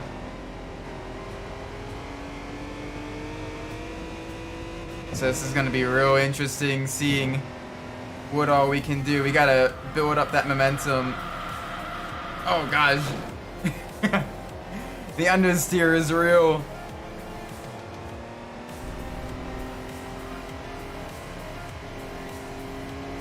Alright, come on. Alright, we need to gain a lot of time now to get back on them. Thankfully, they don't take the chicane all that well.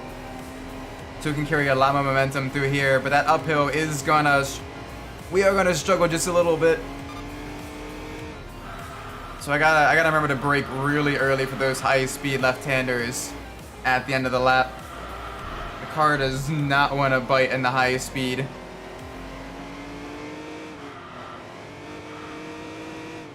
Alright, this is where the Corvette gets real slow. So that may slow down the Subaru just a little bit. Just enough for us to get within fighting distance again. The cars always take a very wide line through this turn. What car am I driving?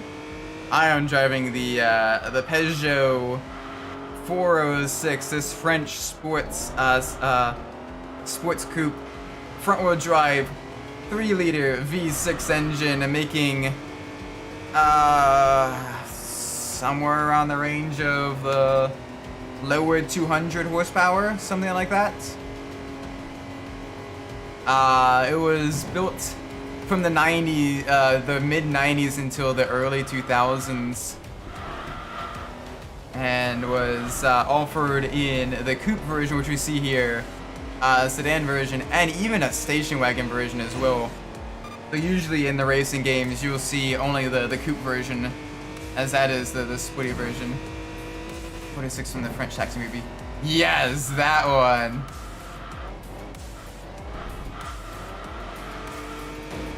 The French taxi car. Oh my gosh, I still need to see that movie. I keep seeing clips and everything from it.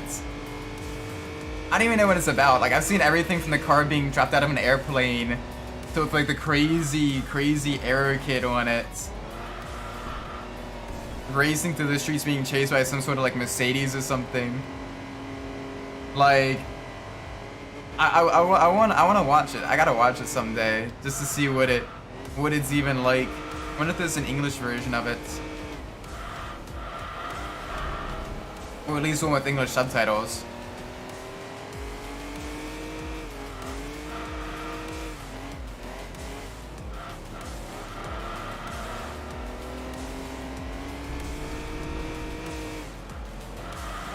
Alright, so through the twisties, we are catching both the Vet and the Legacy.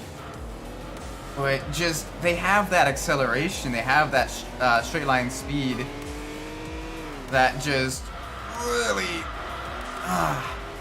makes it difficult to catch up to them in anywhere that allows for a meaningful overtake. The 406 also racing the BTCC. Yeah, at the very least it was in Super Touring. They did create a 406 Super Touring car. I'm not as familiar with that as compared to the Renault Laguna. Let's get out of the Fords here. It unfortunately does not. It does not have a whole lot of the European Fords. It mostly has a lot of the American Fords, your Mustangs, Primarily just Mustangs. We also have, you know, the Shelby Cobra and the Ford GT. There isn't a whole lot of American car manufacturers and American cars in this game, especially on the lower end side of things. But there's still a few. It's mostly Japanese and European cars, though.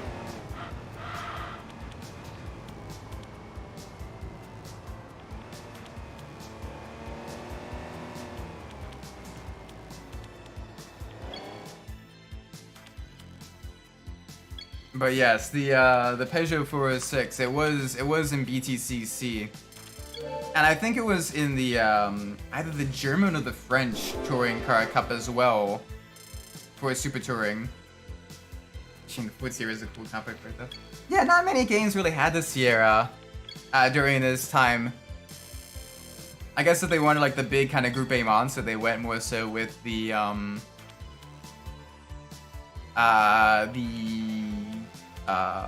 Skyline, the R32. But yeah, the Sierra is a little bit unloved in a lot of the 2000s racing games. Oh, speaking of the Ford GT, really? You have the Toyota Celsior, Integra Type R. Okay, fair enough. We can, you know, be competitive with those. Legacy, we gave it a solid run for its money. And then we have two supercars here with the Ford GT and the SLR. Are you kidding me, game? Are you?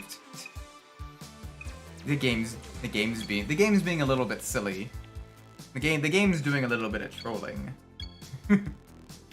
The game does a bit of trolling.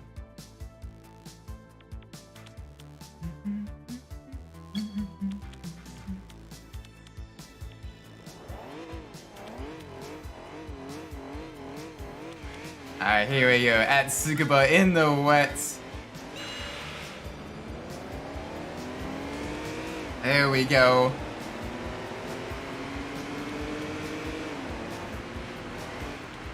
I gotta be just a little bit careful around the early corners.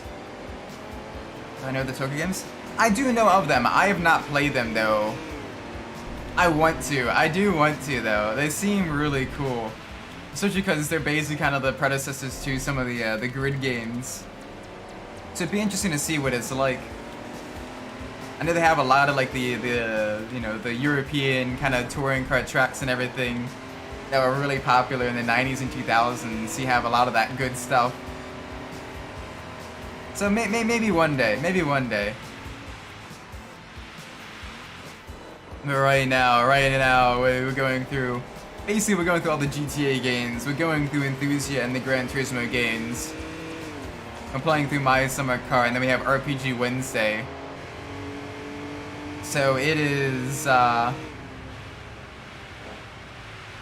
schedule is very, very full. And I do want to kind of continue with some of the Tokyo Extreme Racer games too. This has been it's been a while since I've last played a Tokyo Extreme Racer game. I think it's been almost a year, honestly. And I wanna get back into doing that. One, because I want more of that kind of street racing tuner style stuff. And two, because I genuinely enjoy the Tokyo Extreme Racer games. There's so many racing games. There's so many to play.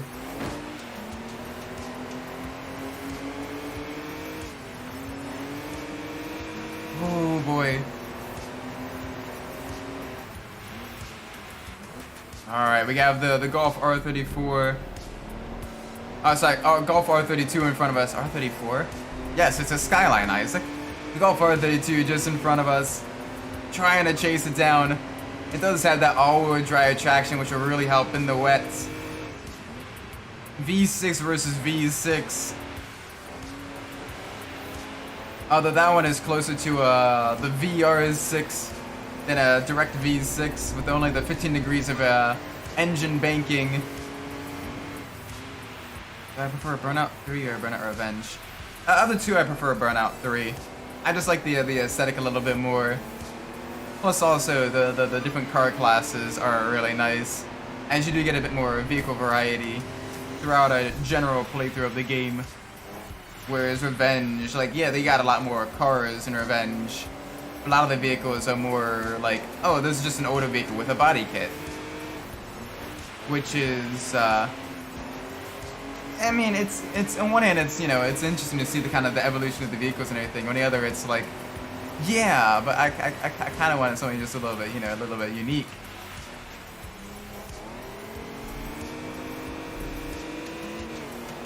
Oh, come on. It's a four-way battle for first right now. First through fourth right now is just nose to tail down the backstretch of the Tsukuba circuit. Oh gosh, alright, a little bit of understeer. That's going to allow the NSX a good run up our inside. The burnout 1, 2, 3, Revenge. That's all the games though, minus like the mobile ports. That's all the games. Like, outside of Burnout Crash.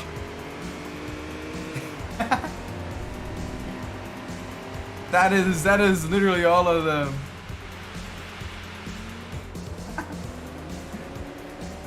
It's silly.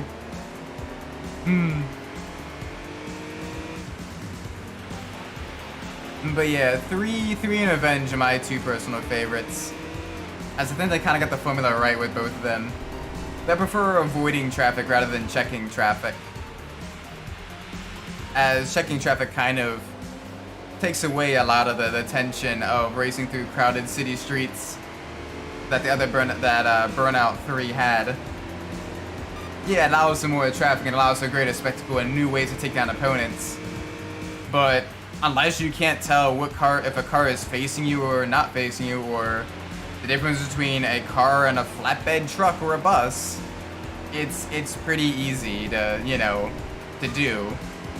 So you basically just stay on the same side without any risk of building boost and getting takedowns with all the traffic you're able to kind of punt into the way of your opponents. Whereas Burnout 3, in order to get out of the boost if you're in the front, you gotta take the big risks, you know, sliding into the oncoming lane. You know, really risking going around the blind turn and there being just, you know, lanes filled with trucks. It was a lot more of that kind of risk versus reward racing that I really like. Something I'd stream Tokyo Stream Racer? Sometime soon, definitely. Like, after we either beat My Summer Car or Need for Speed Underground Rivals, I think that'll be the one of the Monday slots. As I do want to play Tokyo Stream Racer game soon. I did the original Dreamcast one a while ago, and I gotta play some of the other ones. 'Cause I enjoy them a lot. Alrighty, come on, nice and easy. I just realized the top 3 are all V6 powered vehicles. You have the Honda NSX, which is powered by a V6. You got the Golf R32, which is technically a V6, and closer to a VR6 or a W6. And then you have us in the Peugeot 406, which is also a V6, a 3-liter V6. And then we have the Mustang, the V8 Menace behind. But in the wet, it is struggling a lot out of the slow speed corners. Except the My Summer Car B, Tokyo Stream Racer 2. I'm planning on doing 0 since it is, I'm planning on doing 0 since it's basically just 2, but slightly updated. Plus, it's easier to do it on the PS2 than on the Dreamcast. Better control schemes. Back from the iRacing race. Oh no, people are trying to murder you. Most clean iRacing lobby, and it's just a Wreckfest Demolition Derby. Oh no, what series were you in? Were you in like the Miatas or like the Ferrari Challenge fixed? Those things I heard are like absolutely filled with people that should probably never touch anything related to vehicles ever. Oh, the GR86 Cup. Okay, so not quite as bad as Miata's or Ferrari Challenge, but still pretty bad. It's a shame. I love driving those types of cars, but like, people in iRacing, they seem very... They're not firing in all cylinders up there. They got a bit of a mental misfire, if you catch my drift. They got their ignition timing. No, that'd be a very mean thing to say, Isaac. Don't say that one. Don't get cancelled. Don't get cancelled.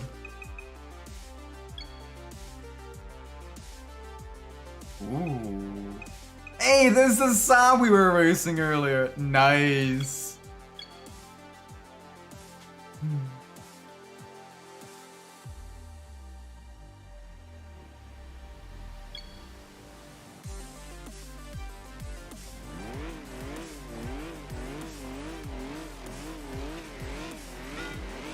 Two, one, let's roll.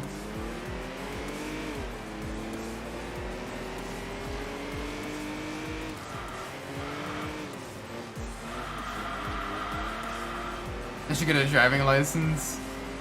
Nah, they'll go off track instantly. 1x, 4x, 2x, all the X's. All my X's live in iRacing. Although if ever I do start streaming iRacing, I need to get iRacing first. If there's ever a racing series at Coda, all my 1X's live in Texas. That'll be the stream name. Remind me. Let's say you cut the course, you have to slow down and give up the time games. 5-second penalty to Ocon. Welcome, Kinetic Rhyme. Hope you're well today. We are driving a French toast in the British Channel. Spine hurts. Oh no. Make sure you put some ice on it, do some stretches. Might help with some if you pulled a muscle or whatever. If it continues, you may want to see a doctor for that. Just to, you know. Just to make sure nothing's bad.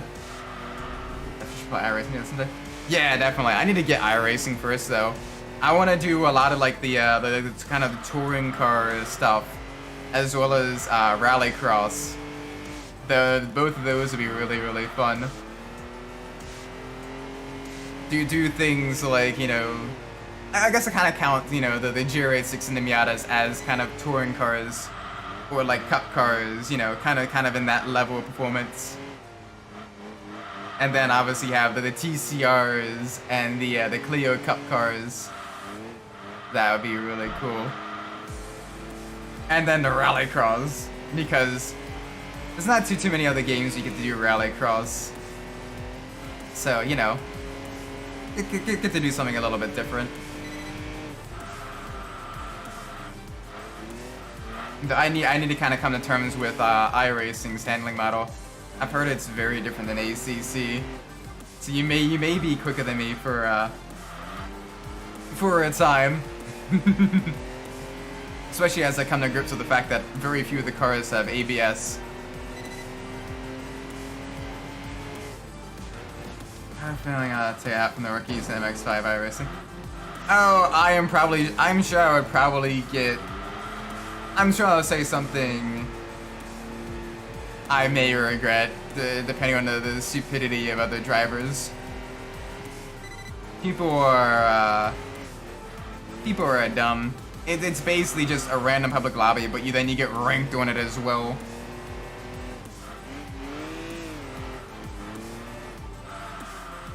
But just gotta be fast enough so you get with all the other quick people who know what the hell they're doing. Like I'm having a quick. Yeah, but you can be healthy and still, you know, have injuries or whatever. Like, even back when I was at my healthiest, like, I used to get tendonitis all the time. Ironically, from exercising, even doing everything right, just because my body was like, you ran it just a little bit too long today, buddy. Now your tendons are inflamed. Have fun putting ice on that. So, yeah. You do always gotta watch your health, especially as you get older too. Because injuries last longer and get easier to obtain. You go from I can just run off this injury to you wake up the next morning, you're in your late 20s and you're like, oh, I only got 5 hours of sleep last night. Like, you know, that type of stuff. Age catches up to you very quickly. I'm kind of scared for my 30s. I'm very scared for my 30s. It's got big, yeah, you get the other like health issues, like sometimes you get the vertigo or, you know, all that stuff. Like I used to be able to do and kind of enjoy some of like the first-person shooters and everything, but nowadays I just get motion sick, so I can't play them. Granted, the first-person shooters in my day were like the Medal of Honor games, or like the you know, your GoldenEye and stuff. Nowadays they're like the super hyper realistic, super cinematic, you know, fast paced, go type of stuff. So that may also play a bit of a part of that. Back in my day, kids were different. Like, oh gosh, I'm getting old. I'm getting old.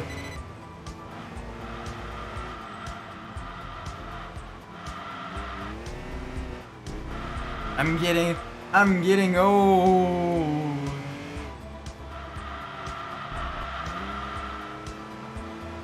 Oh my gosh, this race is. I was expecting it to be a little bit more of a challenge. Like most of the opponents were roughly within the same level of performance I was at, but they are quite far back there. I'm a little bit sad. I was hoping to get a good battle through the London streets. But it's, nope.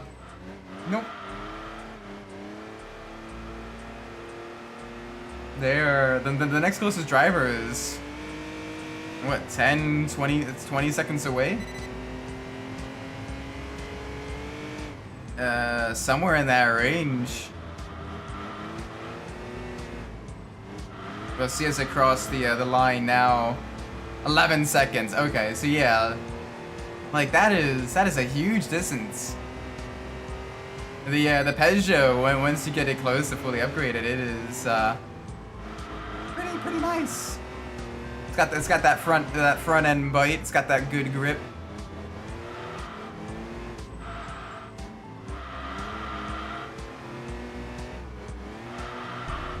All right.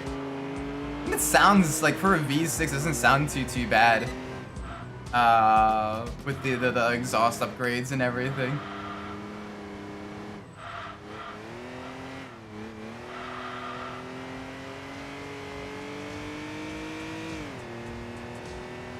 Eight, 9. Ooh, 149. What was our times in the Saab? Did we go faster in the Peugeot than in the Saab?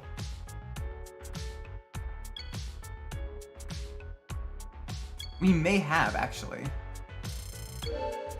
Oh, there's an upgrade.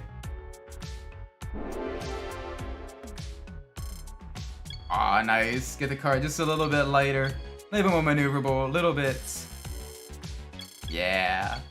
Oh, we're in the top 10 on the rankings as well. This would be good. Alright, let's see what we can do.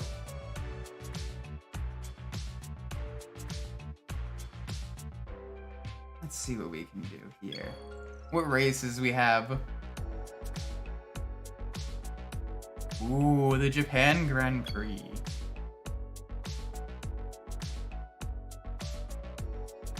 Alright. So, we can probably beat the Seville. We can probably beat the Accord, or at least give it a good fight. The Jaguar, the Supra, and the RGT, though, may be a bit tricky. I'm gonna try it. I'm gonna give it an honest try. But it's gonna be interesting for sure. Got the Seville with that torquey North Star V8. Double overhead cam, front wheel drive V8. Imagine performing maintenance work on that thing.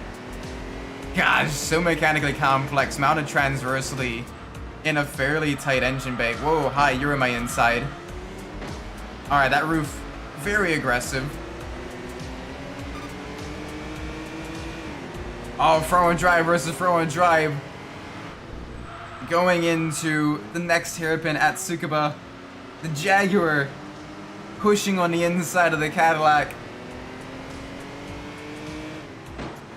Ow, really? My dude, stop going for gaps that don't exist. You're literally pushing me wide. And now you got us both in the clutches of the Supra. Gosh. I feel like I'm in a V-track race. All the dives from nowhere.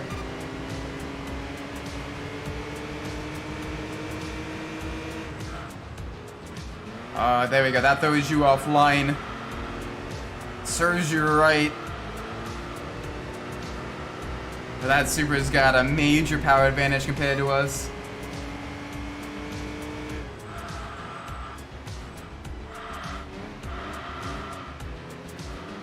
Alright, we got two full front-wheel drive cars behind us. We got the Accord Euro R and the Seville.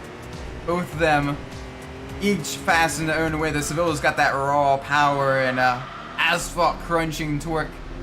And then you have the Accord Euro R, basically a Type R sports sedan, hounding us through the twisty bits.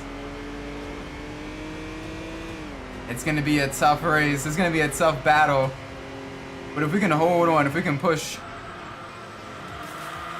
oh, and not do that. Oh, that's gonna make us, that's gonna put us right into the clutches of the Accord.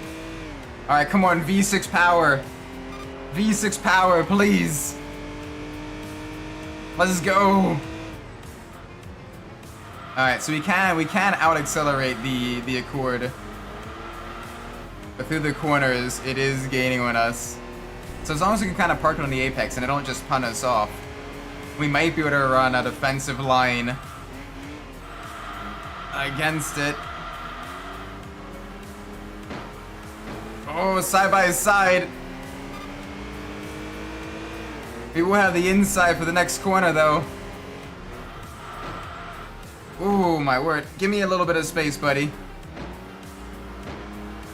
Alright. You don't want space? You don't get space.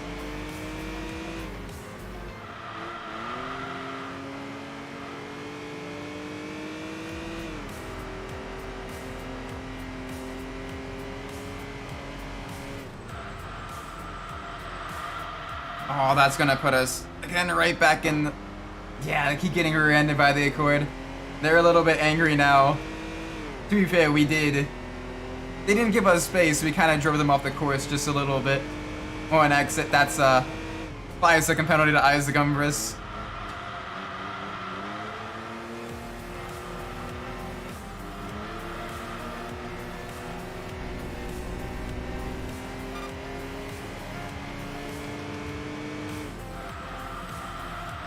Oh gosh, the brakes are terrible in this thing. That's one thing that this car struggles with. Oh, and that's gonna allow the Accord the full line through.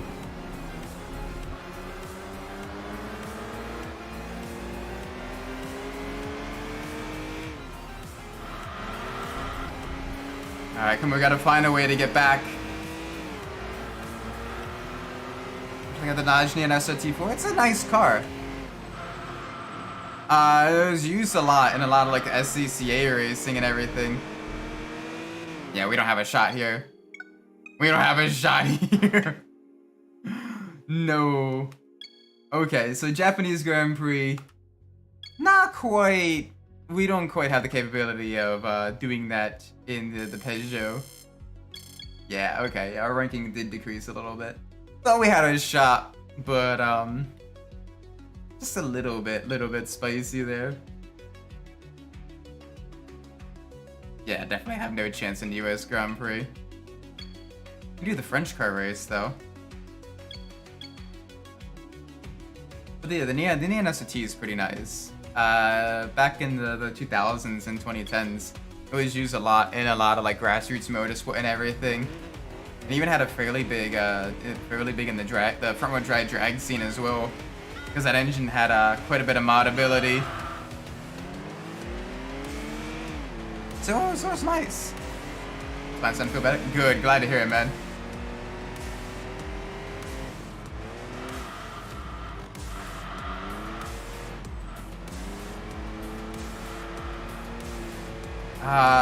Back through Route de la Seine. Very, very French. Oh gosh, the death loop. Understeer for days.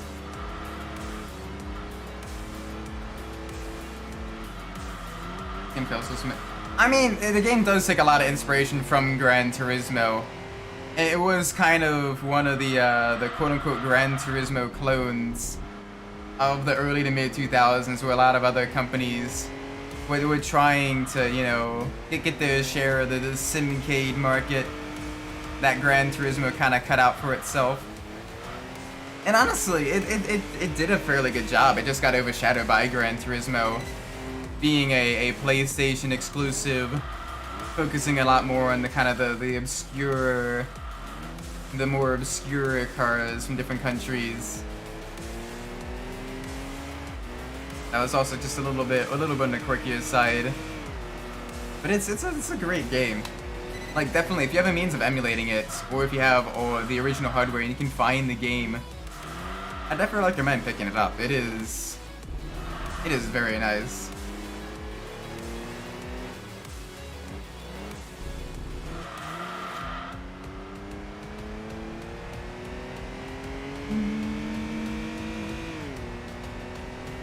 Alright, down the main street. This good in Forza Motorsport differentiate themselves. Yeah, but even early Forza Motorsport had a little bit of that, trying to be too much like Gran Turismo with all the Japanese tuner cars and everything.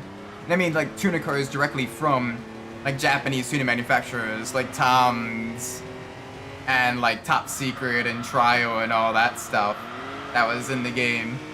Like, the first two Forza games really kind of had more of like a Japanese aesthetic and a focus on Japanese cars before they kind of differentiate themselves with a lot more of the European and American cars with 3 and 4.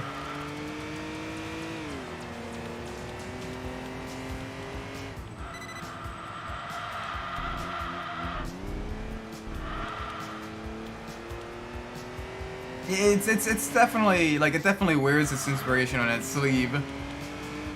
And it feels, you know, it is a great, like, it feels great to drive as well. Like, the cars all feel distinct from one another.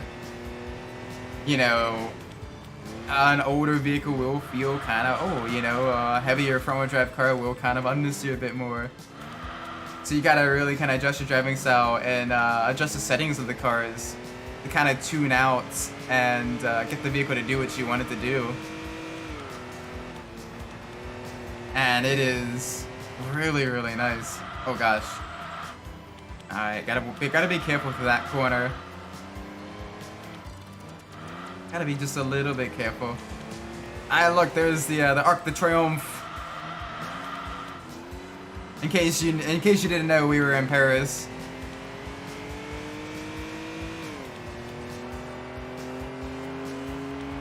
Oh yeah, this sounds pretty good when it's closer to it fully upgraded.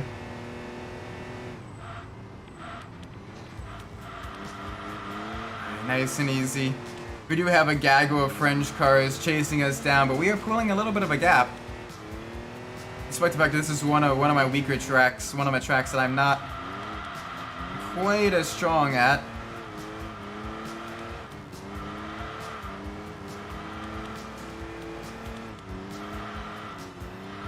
Got 2 more laps. Oh, through the twisties. I want to have to go through the death loop one more. Oh gosh, one more time. Bonk. Ah, jeez. this thing.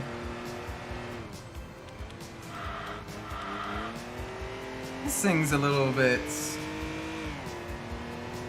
Still a little bit under the stereo though in its later stages of upgrades. Doesn't quite have that front bite I want. Talking about Wangan courses? Is that like a game? I'm not too familiar with what you're talking about.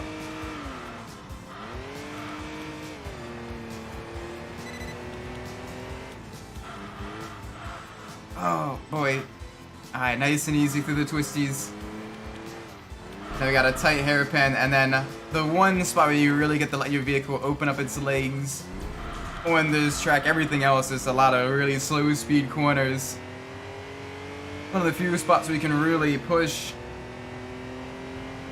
It's weird, it's like super wide, and everything else is like barely wide enough for two cars to go side by side.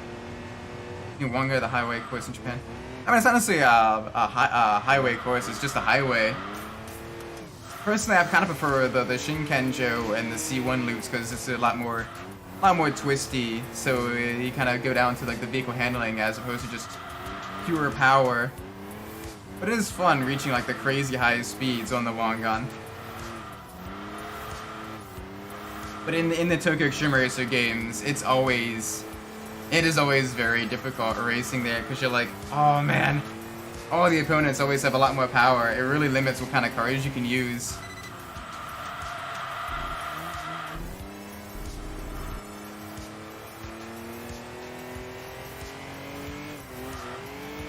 Ooh, alright, turning in a little too early there, Isaac. Alright, big push now.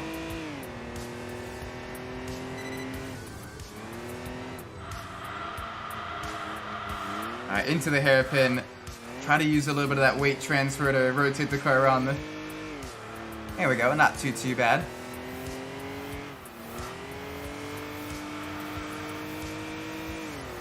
Alright, full speed ahead.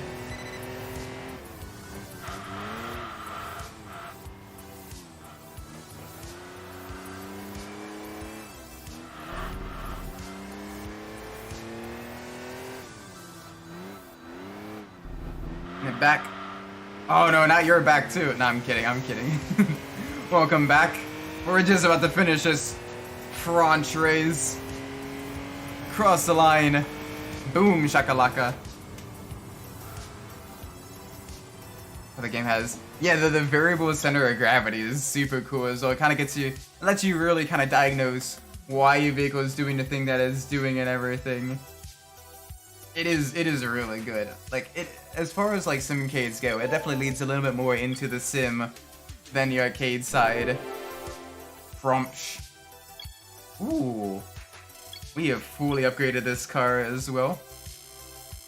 Yeah, I know our ranking is going to decrease a little bit, but bear with me.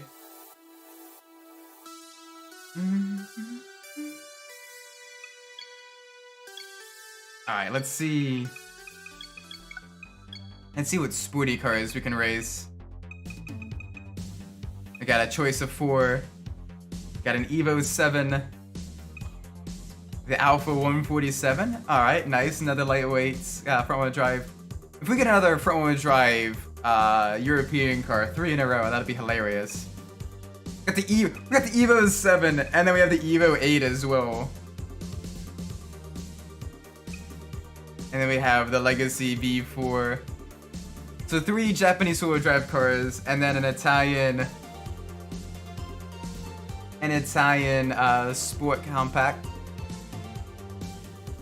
So let's pull up our random number generator. If it's 1, we're in the Evo 7. If it is 4, we're in the Legacy. It is a 3. Ooh, okay, so it is not the European car. It seems unbelievable, not too yeah, it's good to play on controller with this game. Like, other sims feel pretty terrible in a controller. I don't know how some people like Psycho do AUCC on a controller.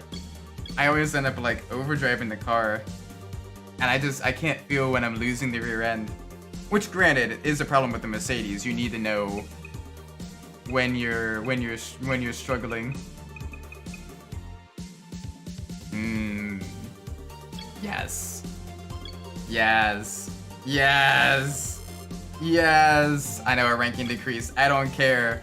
We're in a Mitsubishi Lancer Evo. Like, look at this thing. Ah! Beautiful. Beautiful machine. Ain't it yellow? Yeah, but Brian's Evo was the Evo 6, I think. This one's the Evo 8. So I'm painting it the WRSC red. Because honestly, if I would have one, I'd get an Evo. My boy, it was so beautiful. Oh, I ripped the Evo. Rip in peace the Evo. Oh gosh.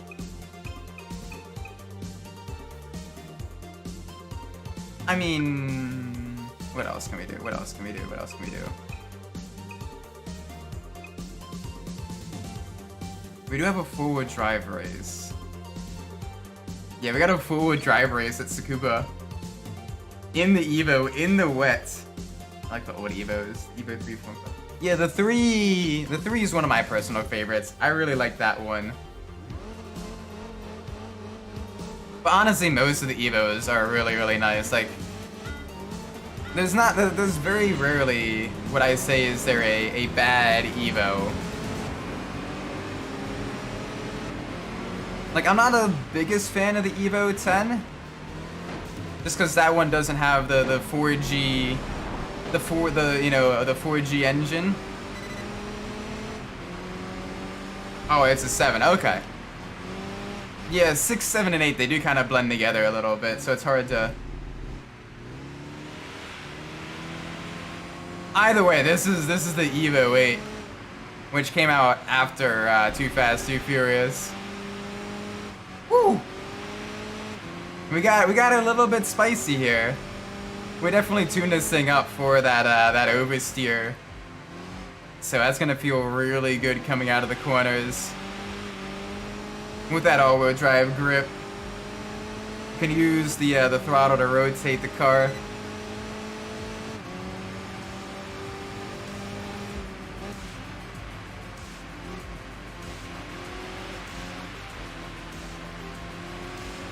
There we go. Want to avoid the curb just a little bit because the curbs are slippery when wet.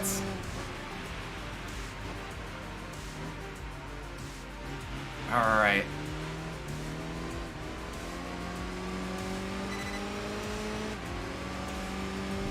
Nice and easy. Nice and easy around the turns.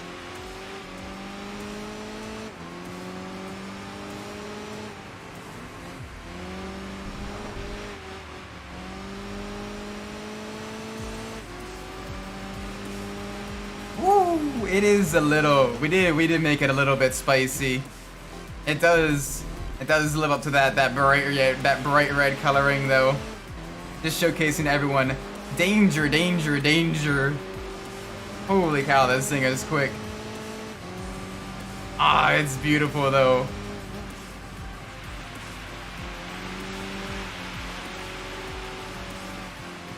Gosh, you can really slide this thing. We can slide this thing for days.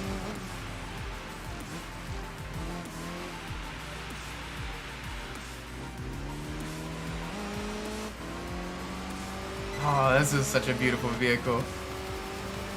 It drives, like four-wheel drive vehicles in this game feel really, really good. Like the rear-wheel drive cars are nice, the front-wheel drive cars are pretty good. But four-wheel drive is just unmatched in this game. Like in the Gran Turismo games, the four-wheel drive is a bit on the understeery side. But here, it feels lively. It feels, peppy. It still has that front-end bite. And you can get that rear end to step out if you really want it to. Like it feels really good.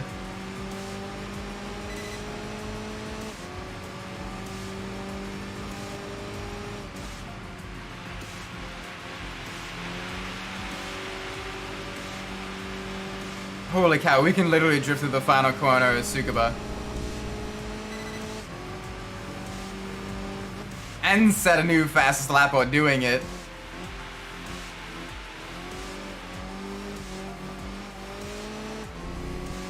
Oh, that is great.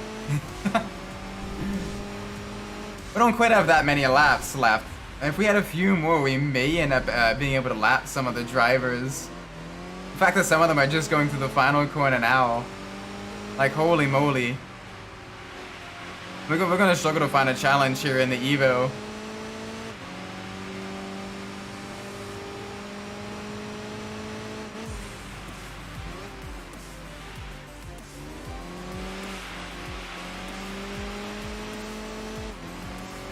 Oh, come on. Down the back straight.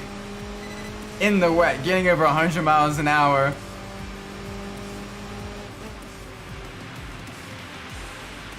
And it's cool as well, if you listen carefully, you can hear, when you're close to the cars across the barriers, you can hear them going around the track as well, which is really cool. You get to hear their engines drive by. Alright, so we got about a third of a lap between us and last place. So we may be able to catch last, depending on how quickly we can get through this lap. Like, we're running really consistent lap times. We're running very consistent lap times. So we may have a shot.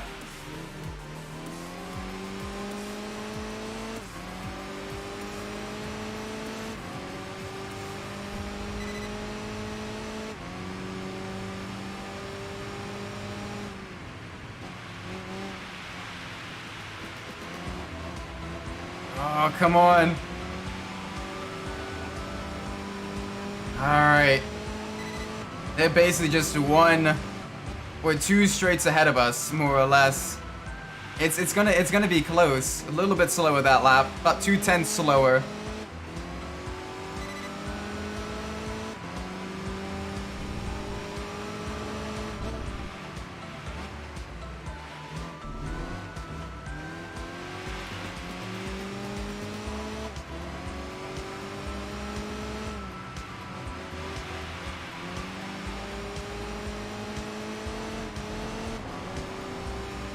Oh, I don't think we're gonna be able to do it, chat. I'm pushing the Evo as hard as I can. Ooh, a little too hard there. A little too deep into the corner. Giggity. But, oh, we close. If it was a 10-lap race, we would definitely want to catch those last three drivers. Easily. This is stock. It doesn't even have any upgrades. And it's in the wet, and we're running 107s at Tsukuba. Like, damn, that is fast for a road-going car. I wanna see what it's like when it's upgraded. What kind of times we run in a dry Tsukuba. Ah, it's gonna be interesting. It's gonna be real interesting. There we go, a little bit lighter. Yeah, our rankings, oh gosh. Our rankings plummeting because our car is too fast. And the game's like, well, I don't really have a whole lot of cars you can race against. Like, come on, give me the big guns. The Mirage Rally. Said the big guns. A Civic Type R. My dude. Oh, this is gonna be a slam dunk.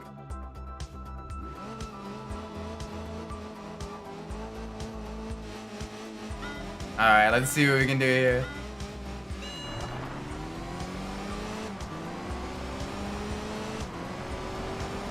Speed and power.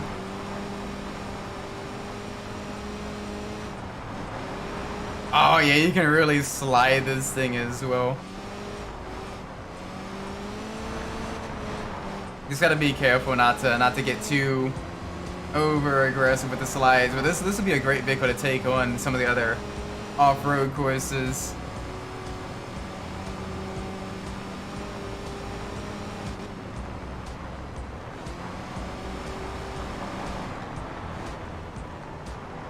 Ooh, nice and easy, Isaac. Alright, over the jump, then into the hairpin. Then we got the left-hander, and then a long straight where we get to really test out this vehicle's top speed. Get to really see how this engine handles the dusty desert.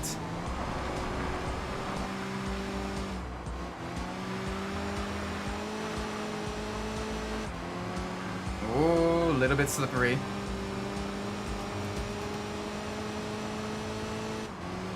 Alright, come on, big push now.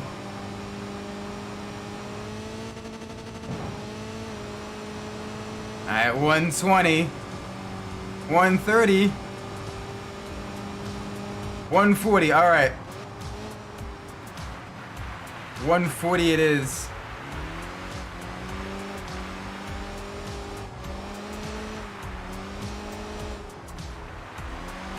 Alright, come on.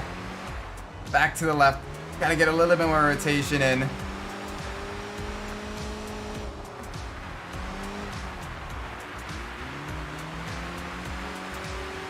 There we go, slide it around the hairpin. Alright, full speed on the uphill now. Big push.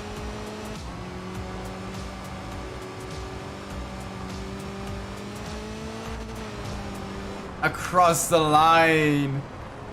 Oh. Ow. I like how it backs up from the wall, like, whoops, I went too far. There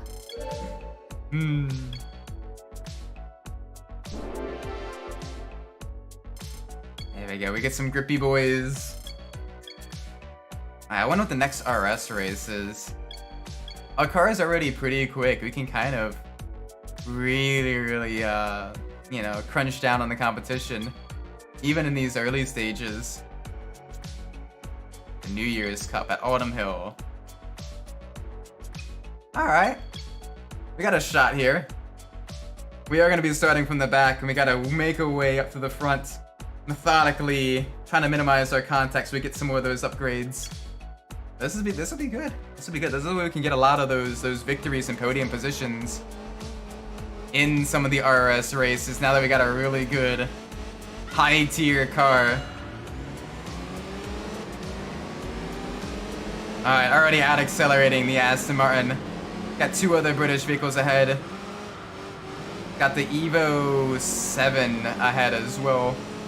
Side by side, Evo versus Evo.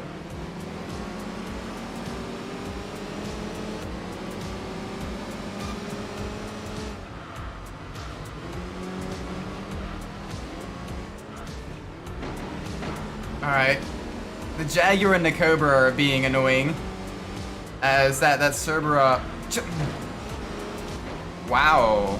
Alright, got a little bit sent to the shadow realm there. Oh, but the maneuverability of the Evo though. Holy moly. Yes, please. Alright, give me your suck. Alright, the brake on the Cerberus is pretty good. Oh, easy there, boy. Let's see if we can't. He's got it right in the middle of the road.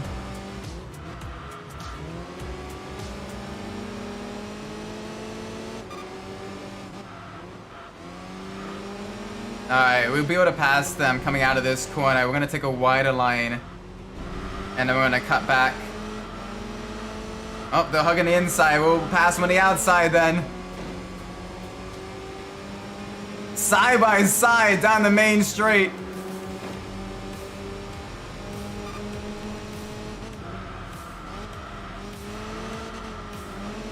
Oh, this is close. Come on. It's a bit more of a push. There we go. That's what we need.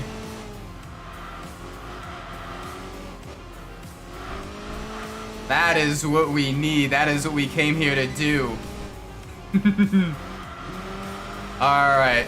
Let's go even faster now. Now that we're in clear air. Let's build a gap. All the opponents are also kind of keeping pace as well. The Cobra might be struggling a little bit, but everyone else is really, really quick. I'm not too sure we'll be able to lap anybody with the Evo. Oh gosh, especially if we overshoot the corner like that. But alright. Yeah, we gotta watch ourselves. We are pushing just a little bit too hard, and that is allowing our rivals to catch us.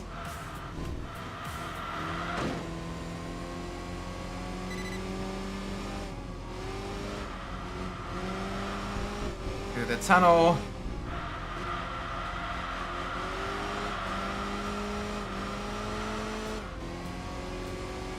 Alright. Give me a little bit more speed. Little turbocharged inline 4.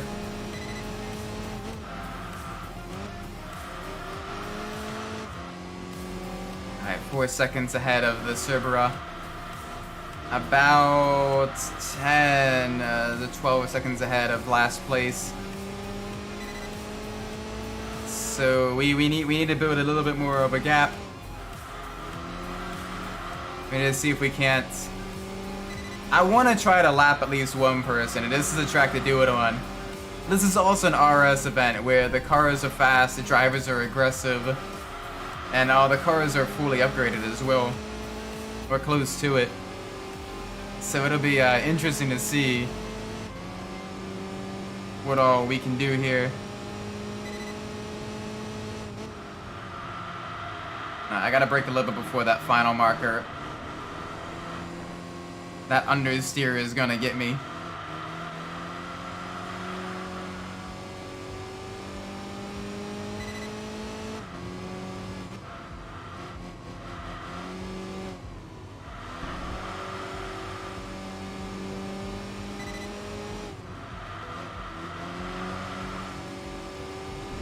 All right.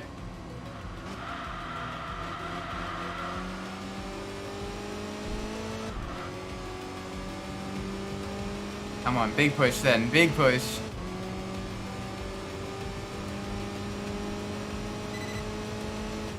Alright, I want to brake a little bit earlier, down in the third gear. There we go, that's a better way to take the corner. A little bit more brakes to get it to rotate. Alright, 10 seconds ahead of second place. About halfway done the lap. Yeah. 5th and 6th, we may be on track to lap them. It's gonna be close. It is gonna be very close. We gotta push. Come on, chat. I need some cheers. I need some cheers to get a little bit of that extra speed.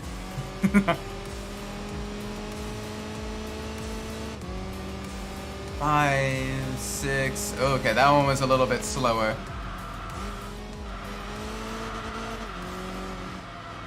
That one was just a little bit slower. Guys, welcome Gabriel, hope you're well. Also welcome Pineapple. Oh, come on, we gotta lap them.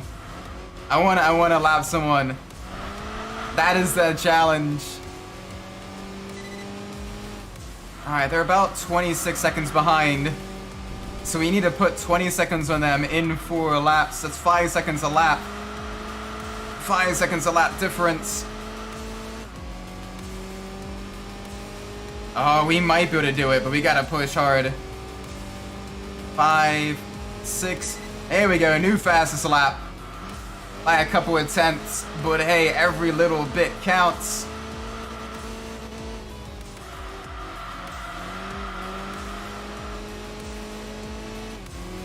Alright, we're now back to the same side of the track as our opponents. So we have them in our sights. We're close to it anyway. Y'all want to take bets on which vehicles are gonna be in the last 2 positions? I'm saying probably that when you're so fast you're racing last place. Yeah, we're getting close. This Evo that we're driving, the Evo 8 that we're driving is really, really good. Right now, I am in one of the RS races, one of the harder races in the game, at Autumn Hill, which is a fairly simple circuit, very quick laps. Kind of reminds me a little bit of the Goodwood road course. And we are dominating competition. I want to see if we don't have the pace to lap 5th place and 6th place. I didn't even realize we set a new fastest lap last lap. 46.2. Another 46.2. Holy moly. We are giving it everything we have got. Yeah, we're getting close. We should be able to be in visual range shortly. Yeah, you can see last place just going to the tunnel. A glimpse of gray. Say that 5 times fast. Oh, come on. One more lap to do it in. I do see the blue and white shape of the Cobra. That is in 5th place. What is in 6th? I can't quite make it out from here. Either way, though. Oh, we are gaining on them, and fast. Wait, is that the Evo? Oh, no. The Evo 7 about to be lapped by the Evo 8. Damn, ripperoni and cheese, my dude. What happened? Why are you so slow? It's not that big a performance difference between the 7 and the 8. Whoa. Alright, he heard us trash talking him. He wants to prevent us from lapping him. Too bad that ain't gonna happen. The Cobra, though, putting up a big fight on the straight. American V8 power there. GG to the Shelby Cobra. Couldn't quite get it done. Holy moly. Wow. Alright, that's some good stuff. Oh my word. We get some upgrades as well. Some power upgrades, yes please. Nice, we got a lot of ranking points too, that's gonna help us. Alright, let's see what the next RS event is. I swear it's stock, officer. I swear it's stock. Ooh. Supra versus Evo. It is in the snow. This may not be nearly as even as we think it is gonna be. I swear it's stock. I mean, to be fair, at that point, the Evo only had 1 stage of weight reduction and some grippy boys. That's street legal enough. Oh gosh.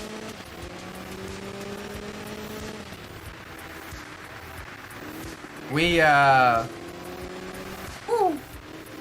Alright, yeah, snow is slippery.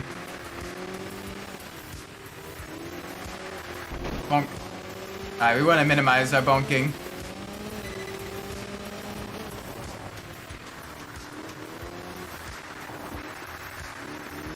We wanna minimize our bonking of the walls and other cars. Whoa!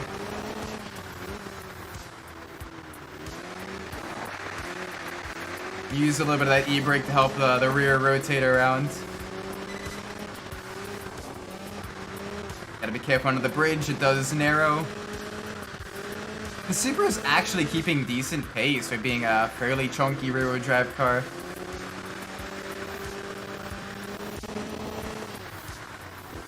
But I do also struggle a little bit on the Winter Trum course. It is a bit difficult to drive in, oh gosh, snow. I'm from an area that does not get much snow. So, Snow driving is not my forte.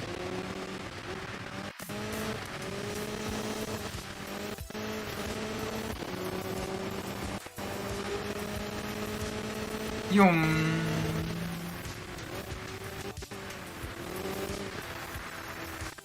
Oh gosh.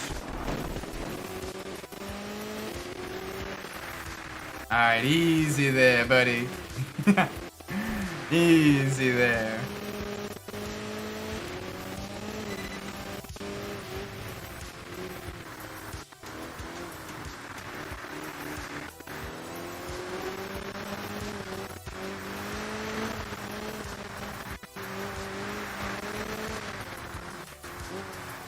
Alright, another tap of the e-brake, yank it, get it around the corner. There we go. It's fun to kind of drift the four-wheel drive cars in the inclement weather conditions.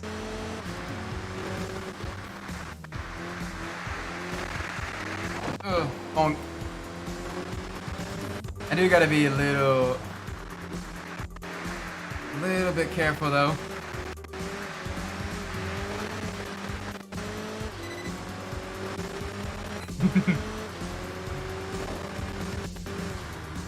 Ooh. Alright, there we go. Alright, little bit more grip kind of in this section where it's just a snow one tarmac as opposed to snow one dirt. A little bit less crunch. But you still gotta watch yourself just a little bit.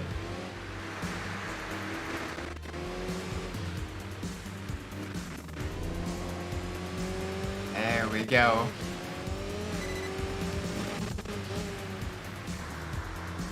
Alright. Yeah, the Supra is losing some serious ground, especially in the more traction limited areas like the hairpins. Although, that was a bit rough.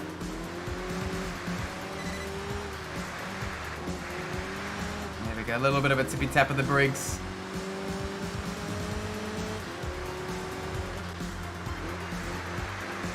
Nice. Nice and smooth. It is great kind of drifting these vehicles. Oh, that's one thing I can't wait to do as well, is eventually play the Tokyo Extreme Racer drift games. Those ones are really, really fun.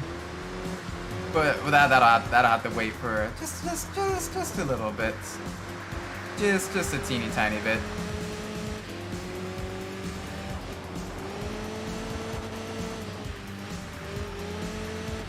Alright. Yeah, that one was a little bit slower.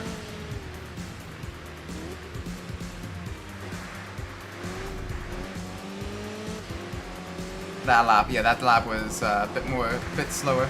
It's about to be consistent in lower grip conditions.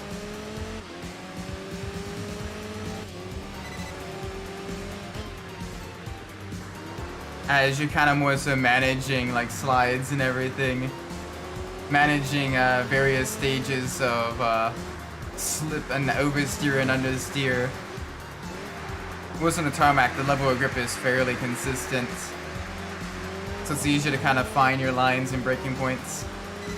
That's honestly why, once I do get iRacing, I do want to do the rallycross, because I think that'll be a big help in my driving.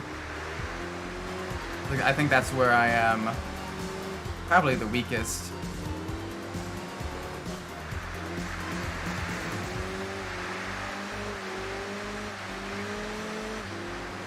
There we go. There we go. Nice and easy.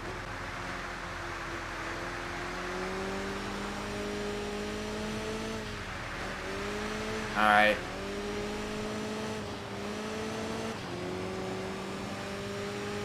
Two to go. Nice and smooth down the straight. The same straight you share with Bergenschlecht. Oh, we are sliding around everywhere. Rob Dam doing some rally class. This might be a good one. Ooh. I may have to do that. Yeah, because my off-roading skills need just a little bit of work.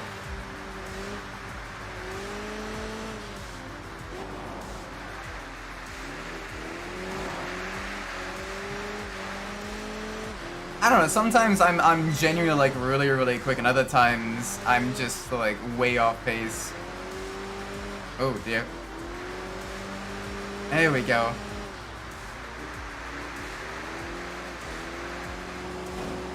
Ah, another little tippy tap. Hopefully we have enough points to upgrade the vehicle. So 2 months ago, 17. Yes, please. Definitely interested in seeing that. Whoa. The car is just a little bit squirrely. Oh gosh, mega squirrely. That's a lot of points lost right there in just that one corner.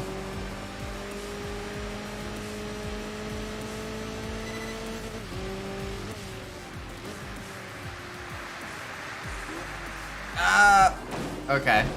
A little bit of understeer. I needed to find a way to kind of get the car to rotate so I can pull out of the slide.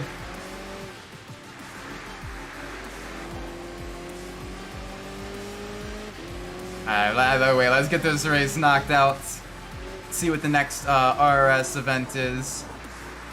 This is another RS event 1 and on our victory cards.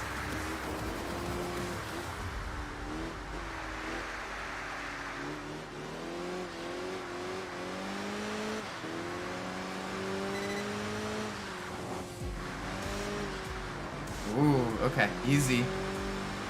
Easy there.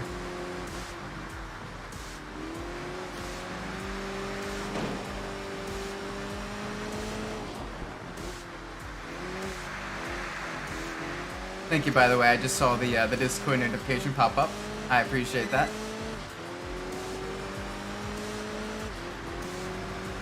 Ooh.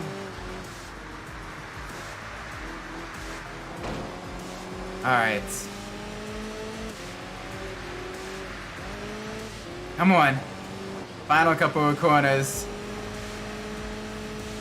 Yes! Alright. That is victory. That is this race knocked out. The Supra defeated. It was a Supra, and then it came in last. Alright, let's see what's next. Alright, no upgrades.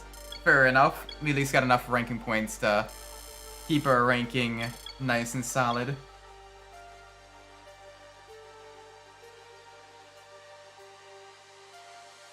Or Supra never stood a chance. That 2JZ power did not do well on the ice. Ah, the Gold Rush anniversary.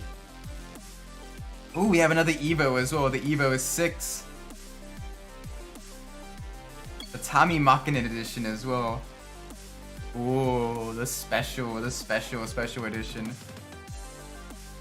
With those red Recaro seats. Which is a shame because Recaro is going under. I miss. Sad to see. It is so sad to see.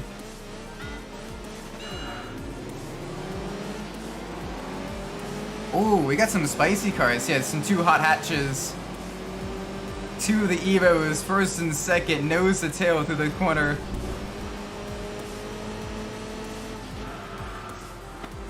Oh, a little bit of a touch. Alright, we're gonna go into defensive. That Evo 6 may have more power than us. They have a little bit more upgrades than we have.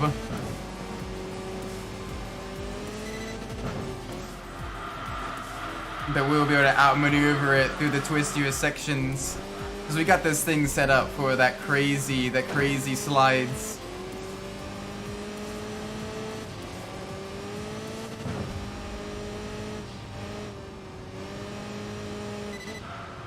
There we go. Question is, who's gonna make OEM split seats now, Bride? I'm sure there will be a company that comes up from the ashes. Bride might be able to do it. That or I guess manufacturers nowadays with all the luxury items, you know, your heated seats, your you know, crazy adjustable stuff. You need speakers in the headrests and everything. It may just be done directly by the OEMs. It may legitimately be done just by the OEMs themselves. Either way, it is a shame.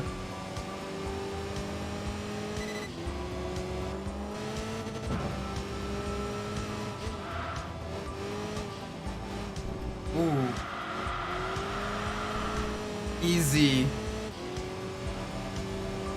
Sparker better start making massage seats. Yes! Oh my gosh. That's the thing with all the crazy electronics in the modern car interiors nowadays. You don't really have like the simple cars anymore. It's for those super lightweight seats. Oh, that sounds so good. That sounds so good.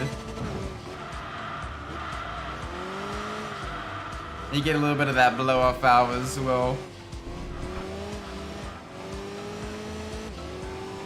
Just a little bit.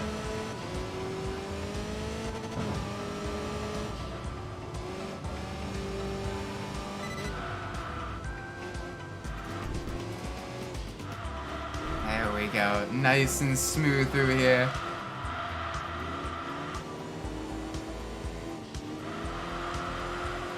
Nice and smooth through the twisty part. This is where we really gain a lot of time on our opponents.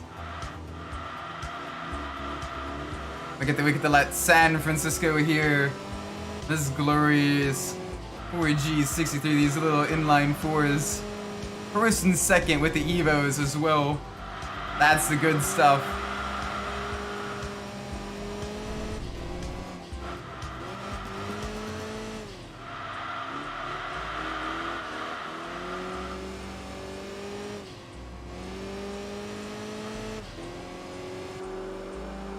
Oh, it's just such a beautiful car. I love the Evo 8.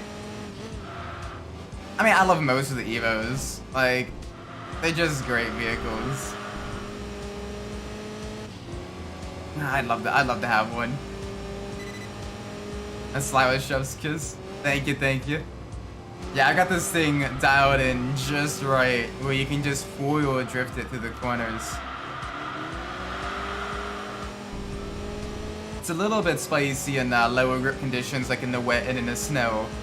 But in dry tarmac, this thing just absolutely shreds the lap times.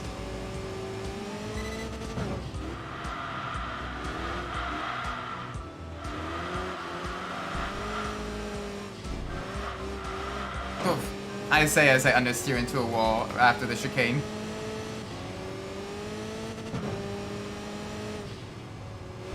But yeah, Impreza who? Oh gosh. These things are so nice.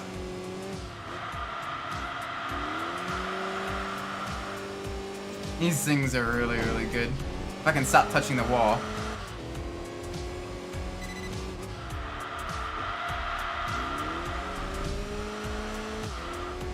If I can stop touching the wall, that'd be the good stuff.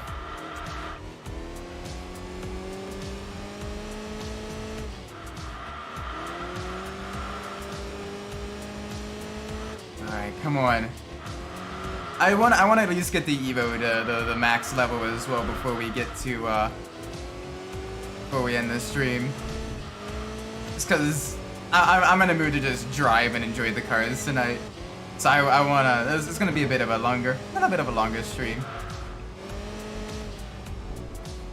This place is blowing the Impreza's head right now.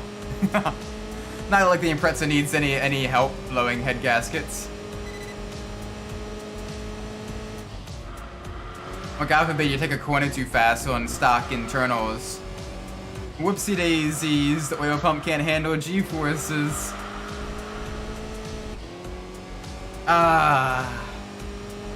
Granted, thankfully there are aftermarket solutions for both of those, so you can turn an Impreza into a dedicated track toy as well. For my word. If you don't know what you're doing or you don't have the money, you only have the money for the car and you take it to the track. Take a corner just a little too fast. Yeah, you say goodbye to your engine, buddy. You can literally starve your engine of oil by cornering too quickly. Like, damn.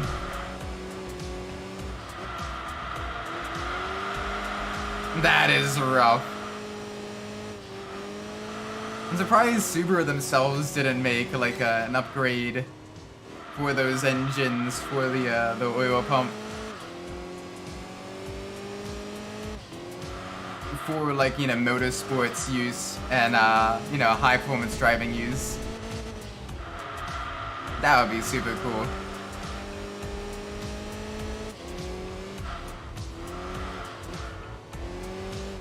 Alright, nice and easy.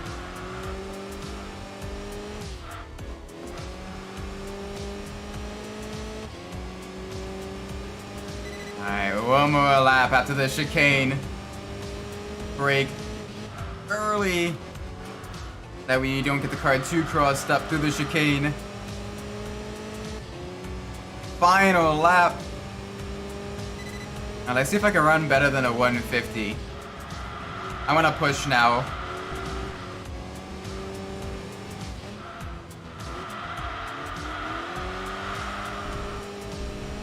I'm gonna push. I'm gonna see if I can't get better than a 150.5.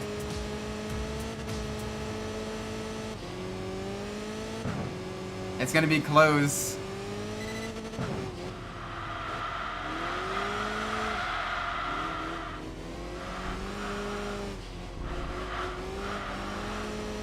There we go, no touch of the wall.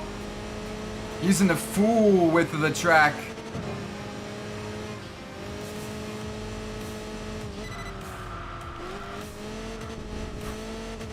Little bit of the curbs there, but it's a rally car. It can handle curbs. It can handle curbs.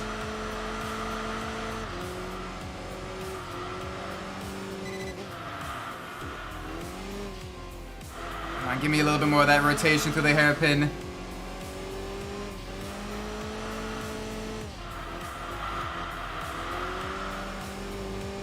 Alright, running it a little bit wide. Probably lost a few tenths of a second there.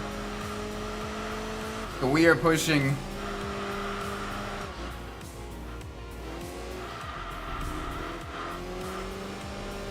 We are pushing hard. A little too hard there, a little tappy tap of the wall.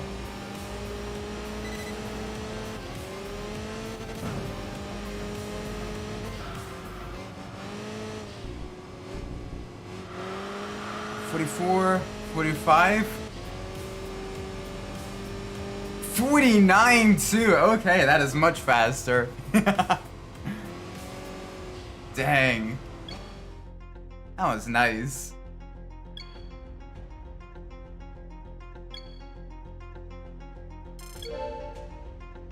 There we go. And we get an upgrade as well for our troubles. Oh, we get 2 upgrades. Ooh. This is gonna be good. This is gonna be good. Ranking. We won first in one of the hardest races we can enter, and our ranking still decreased. Alrighty then. Alrighty then. What's the next race? Ah, we don't have an RS race here. Let's see, so we have, gonna be a little bit tough. Lancer versus Impreza at Tsukuba.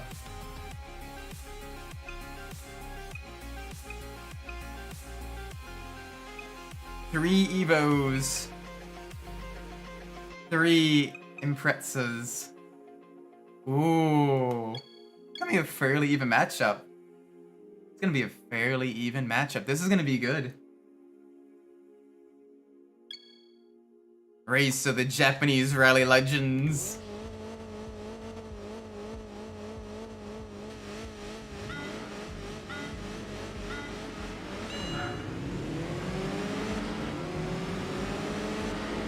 Alright, let's see if we can run a sub 1 minute lap time in the Evo. Oh, buddy, buddy, buddy, buddy, buddy, buddy, buddy, buddy, buddy, buddy, buddy. Just kind of pinched me on the inside there.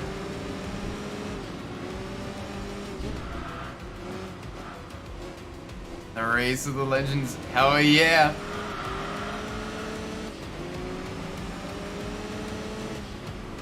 Bunch of four-wheel drive cars absolutely tearing up the track.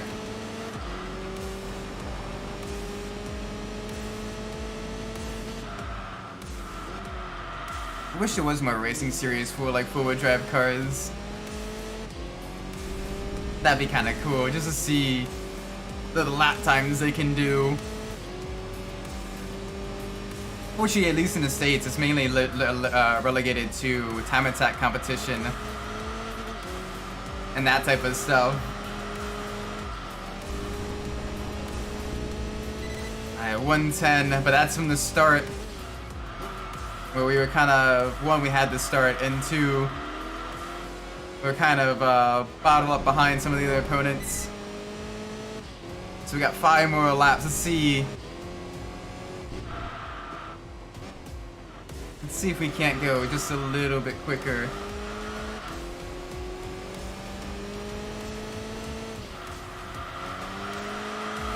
There we go. Push, push, push.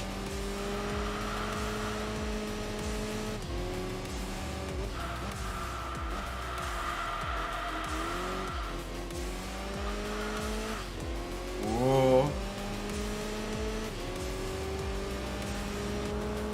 Oh, the sound as well.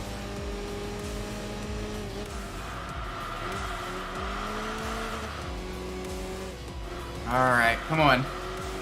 1 minute, 101, 102, 103. Alright, 1 minute, 3 seconds, 0.7. We can probably get that down a little bit lower. I don't think we can quite get it under 1 minute just yet with this level of tune, but we are getting close. We're getting very close.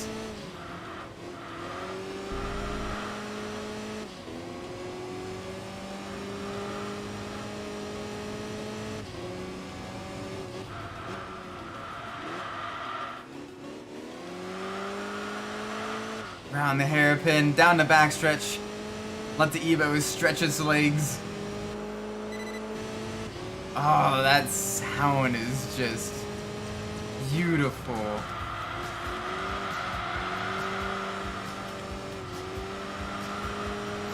Oh, we got an Impreza in second place. It's a bit unfortunate. I was hoping we can at least get a full Lancer Evo lockout of the podium. Those Imprezas got some good handling as well.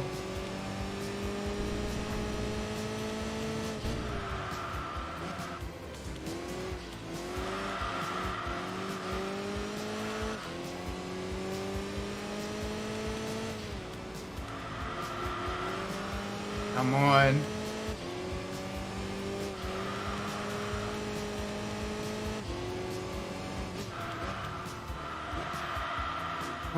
Okay, easy. Just gotta keep pushing.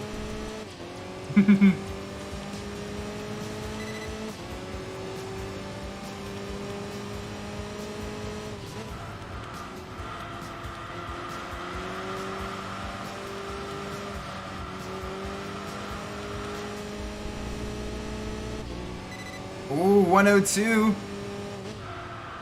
We're getting close to the infamous 1 minute mark. And this is still on a street car.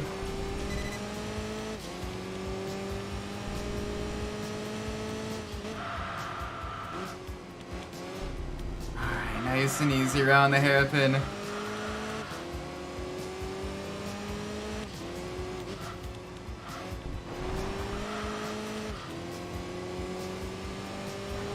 Oh, come on. I'm pushing as hard as I can, y'all. I don't know how much faster I can get it than 102. But I will try.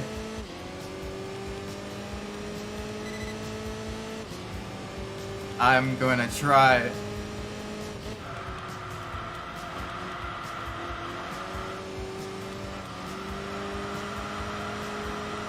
One minute one, 1 minute two. 1 minute three flat. A little bit slower this time. I got one more lap to really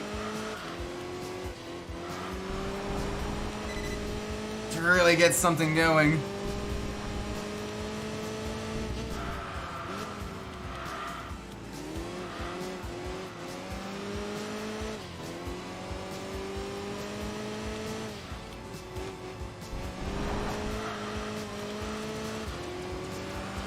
Come on.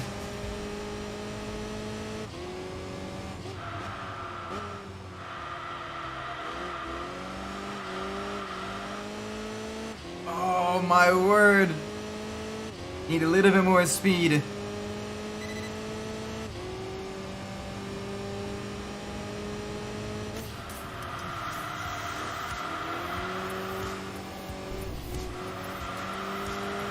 Minutes. 1, 2. So close. Still we did solid. We did some really good lap times there for a street car. Not quite under 1 minute, but maybe once we get it to a little bit more speed, and a few more upgrades, we may have a chance. Yeah, now we got some more power as well. So that'll make the car very, very nice. We can still get some weight reduction as well. That'll really get some of the good things. Ooh, we got a high-speed battle. We got a Japanese car race. Jeez, there's not a whole lot here that would give us a good competition. To the low-end steering challenge, at least. I want to see what the Evo can do here on an actual like full-size racetrack. It'll be interesting.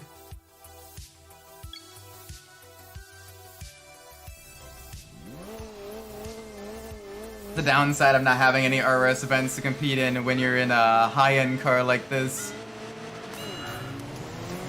Oh, we at least got a few more trophies added to our cabinets.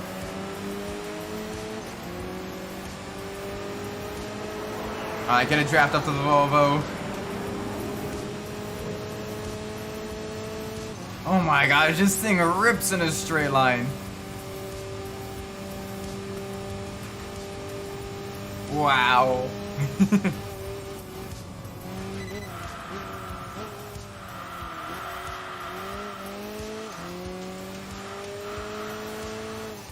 Alright.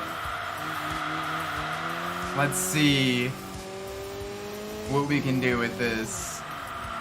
Oh gosh. Alright, little bit understeery.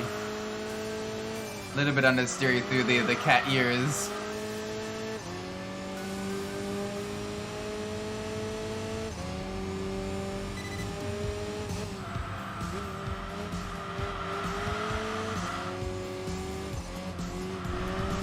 Oh. Alright, a little bit of an off track there.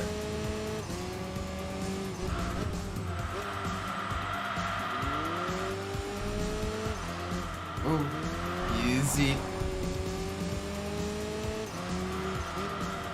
Easy. There we go.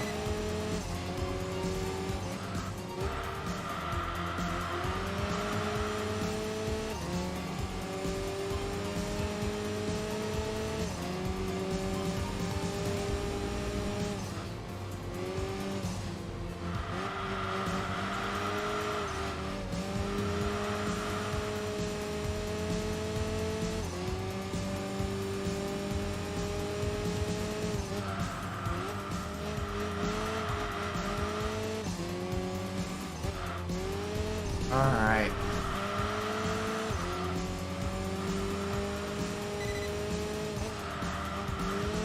Come on, push.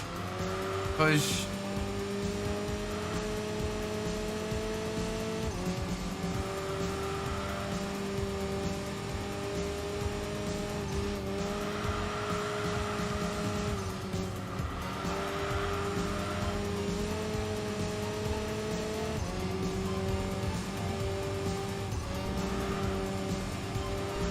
Ooh. Alright, easy. Easy there. Car gets a little bit understeery coming over the backwards radion. I gotta remember that then. Reaching over 150 miles an hour on the straights. Oh, this thing is a beaut.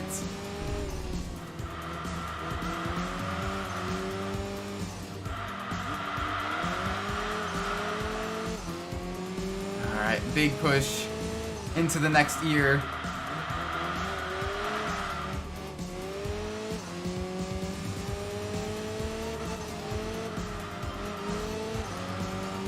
Into the tunnel.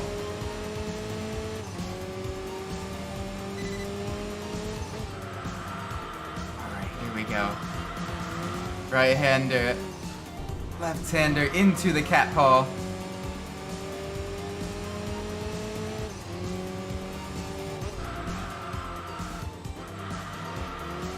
Beautiful. Alright, coming up to the cat's belly. Coming up to the kitty cat's belly.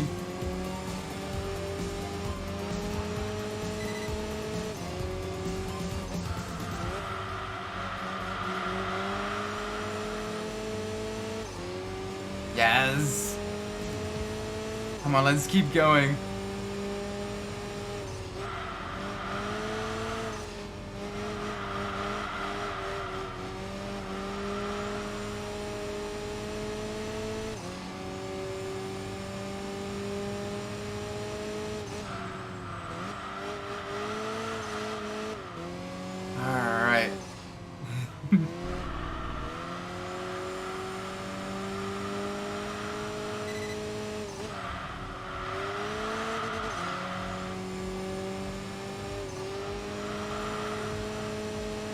Final couple of corners. Let's see what this thing can do.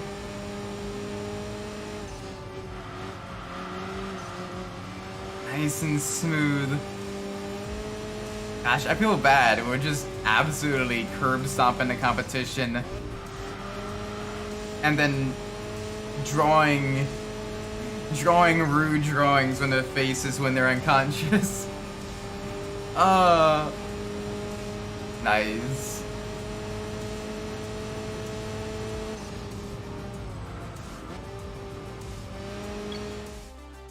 Oh my word. Wow. So got quite a lot of speed there. I think we have time for probably one more race, maybe two. Yeah. We got time.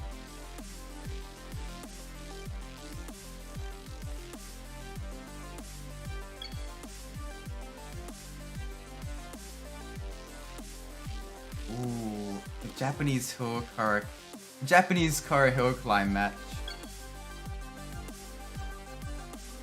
Oh, Evo versus Evo, let's do this.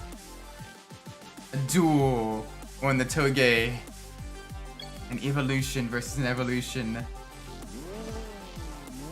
Evo 8 versus Evo 7.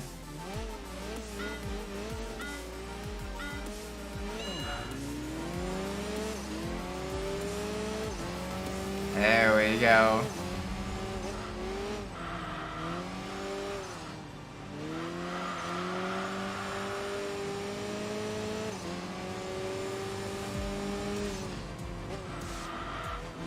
Nice and smooth through the corners. Even behind us is already struggling just a little bit.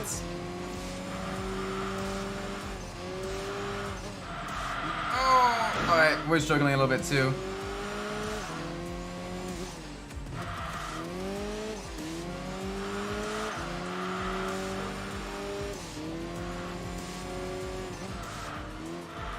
But yeah, having the vehicle set up for the twitchy, to be kind of twitchy in the low speed corners really lets it absolutely rip through the mountain passes.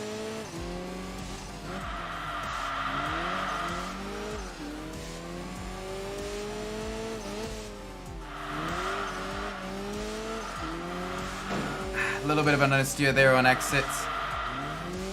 And that set us up poorly for the next hairpin. Still, we're pulling away. We are pulling away, building a gap.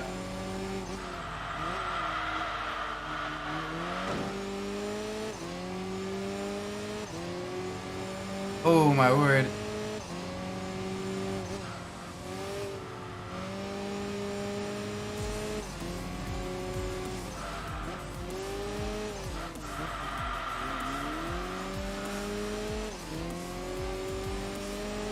Alright, for the high-speed section, no issues here. Now the track gets tight and technical again. A lot of tight hairpins.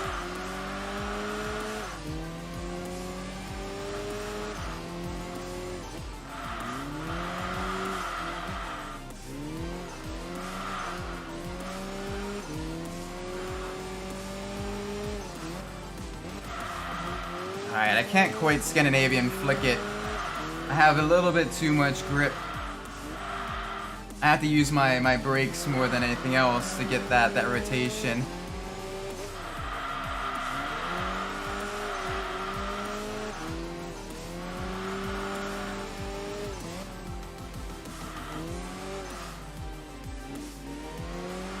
There we go, nice and steady, nice and steady. Inches away from the wall there. Alright, come on. Easy.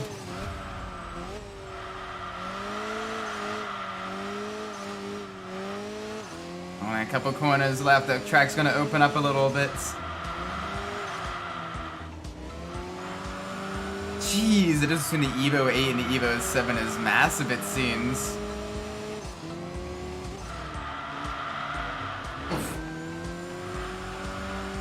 Alright, a little bit of a contact with the wall there.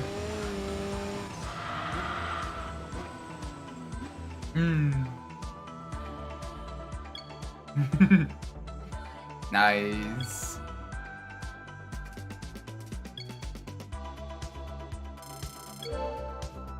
There we go, that's a level up. I know, I love the point-to-point tracks in Enthusia. There's not many of them, but they are really, really awesome. Because you get really, really short, high-intensity battles. It's nice. We got time for, I think, one more race. Ooh. An Evo 1 make race. On the Nürburgring, the Schleife. Honestly, yeah, let's do that. Evo 1 make race on the Nordschleife with a nearly fully tuned Evo. Yeah, this is gonna be good.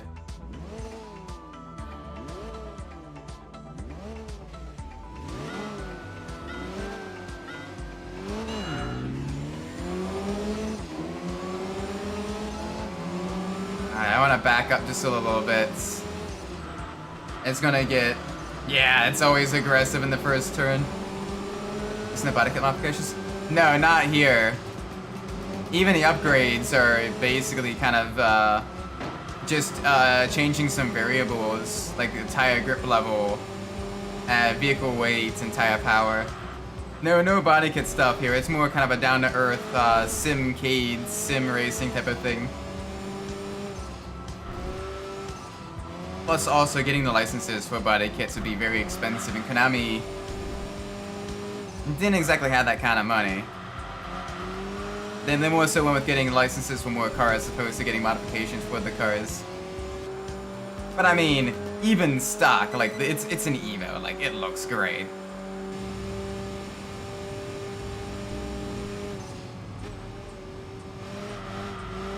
And when it's upgraded with all the upgrades as well, it drives beautifully. Oh, we get to see its top speed as well on the back straights. Oh, we get to see it here because it's topping out at like 160, which is quite high for a road car.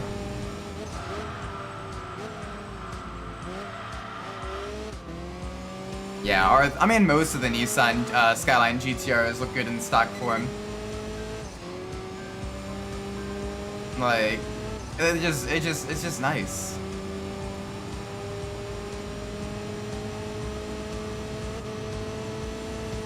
Alright, through Foxhole.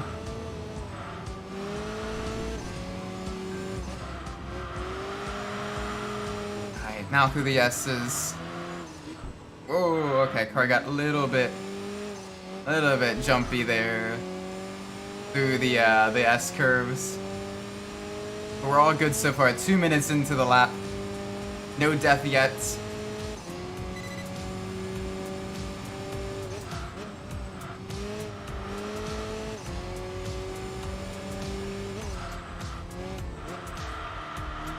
Alright. Easy does it.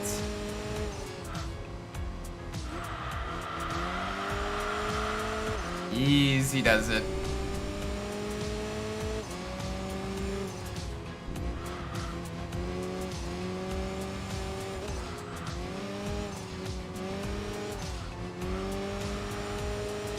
I should get the Gibson Modus. Oh yeah,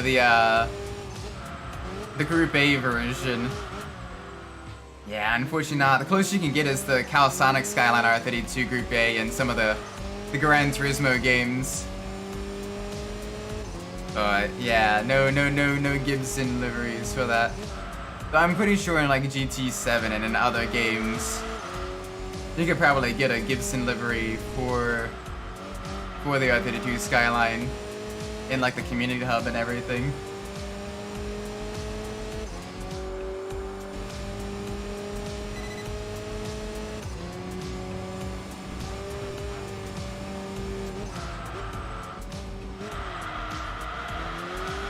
Whoa, easy.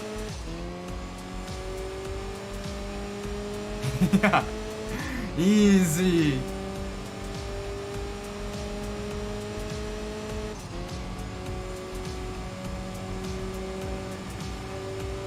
Alright. Nice and smooth.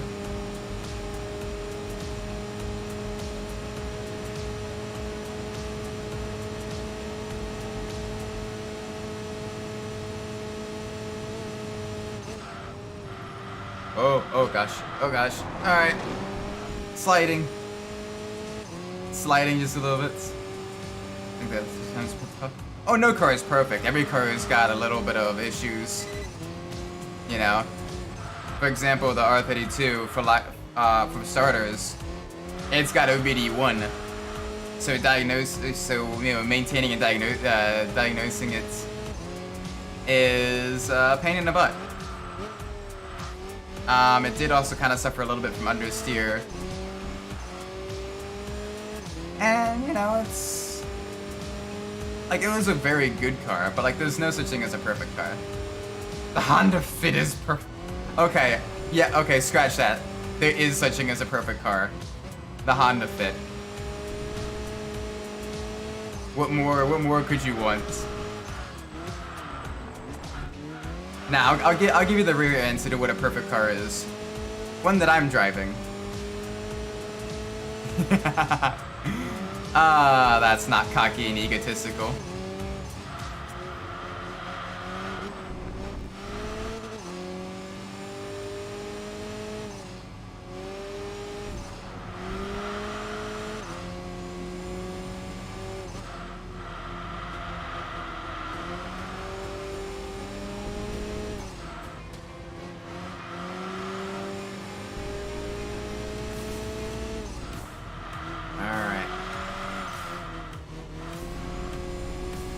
This is a perfect car.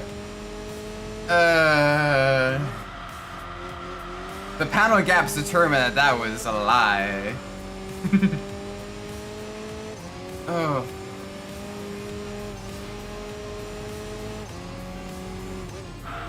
Don't get me wrong, I like the idea of Tesla. But, yeah, they definitely need to work on the build quality of their vehicles just a little bit. That being said, seeing them get involved in motorsports, like, I would be a big supporter of that because they are, you know, an American company So if we got like Tesla in Formula E, like, yeah. Like, I already kind of root for Andretti in Formula E. Because they're at least partially related to Americans.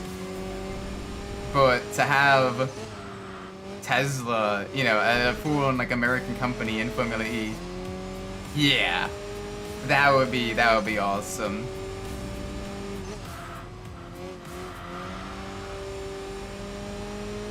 Maybe one day. Maybe one day.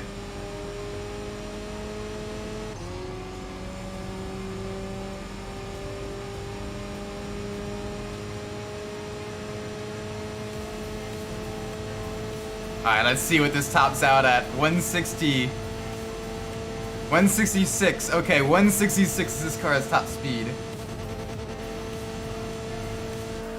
China's also competing in it. Yeah, but we don't really get Chinese smart cars here in the US. I'm not as knowledgeable about those. But you get a couple of those. Like you got the Neo, which set a couple of like track lap records as well, which is pretty awesome.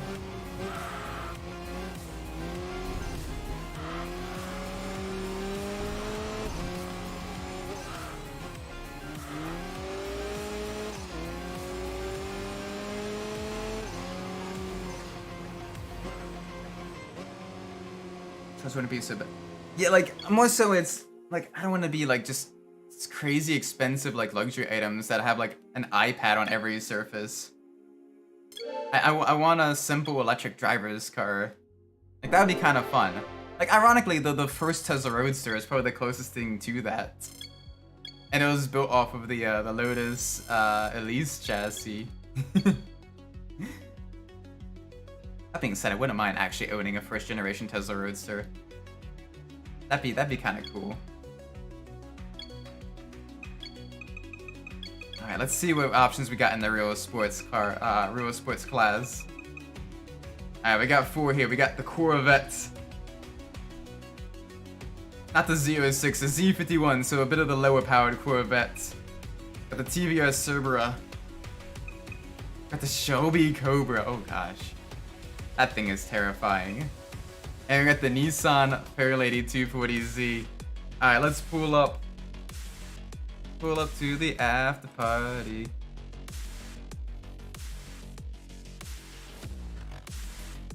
Let's see what kind of vehicle we're gonna be getting.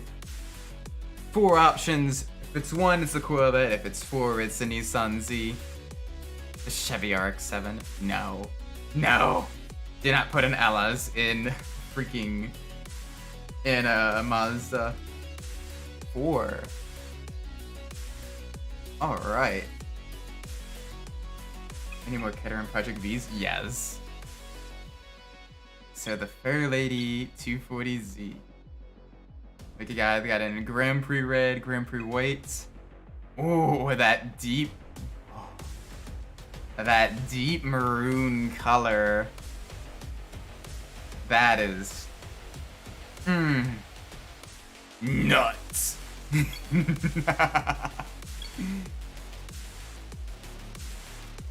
Alright, I want to do one race in this, because it is a Z.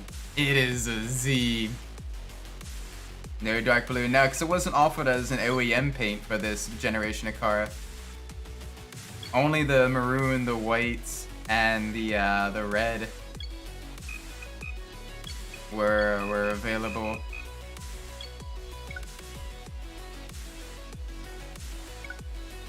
Because it is the ZG as well, which is like the special version. Oh, now we got RS events for us. But that's our, oh gosh. Oh my word. Alright. Jeez, every one of these is filled with vehicles that are a lot faster than us. Let's do the Nissan Cup in Rev City just to end this off on a fun note, just to get a little bit of a taste for in 2 weeks when we get to drive this again.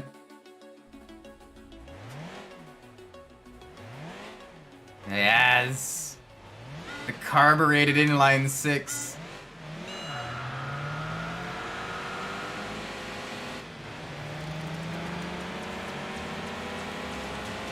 Got some respectable power, some decent launch off the line. Oh gosh. Alright, a little bit squirrely. Right, gotta remember, this is a classic car. This is the classic car.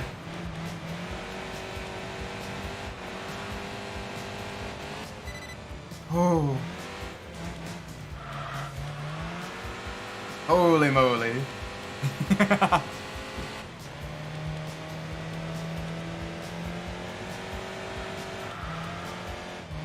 Alright.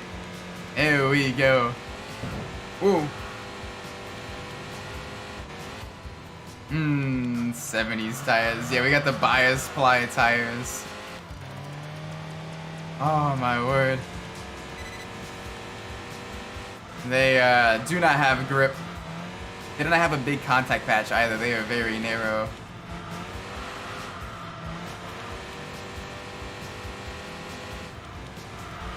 So you gotta be real careful. I don't think about the Honda Tiburon. Ironically, I kind of gave my thoughts earlier about it when we were racing it in the Saab. It's not a, it's a pain to work on, but the later ones were kind of nice looking actually. Although they also, their paint peeled like a mother fire trucker. So you don't see too many of them on the road nowadays, and when they do, they're all like trashed out. It's a shame. Like when they were new, they could look like nice vehicles. But Hyundai didn't really have the build quality for that at the time. So you mainly see them just virtually now. Oh, it's struggling on the uphill. This does not have a lot of power. It's like 160 horsepower. Oh, and it's so wiggly. Like, you just see it, like, leaning through the corners.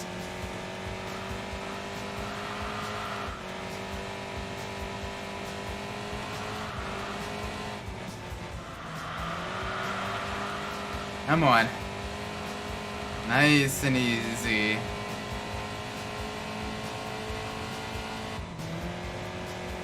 There we go. Smooth. Real smooth. Where's the all-wheel drive Tiburon N? Well, unfortunately, Honda doesn't make the Tiburon anymore, so they can't really make a Tiburon N. But we got the Veloster N and the Elantra N to kind of make up for it. But no Tiburon N. Closest we got was the Tiburon GT V6, which had some decent power for Korean car in the early 2000s, but again, it was just such a pain to work on.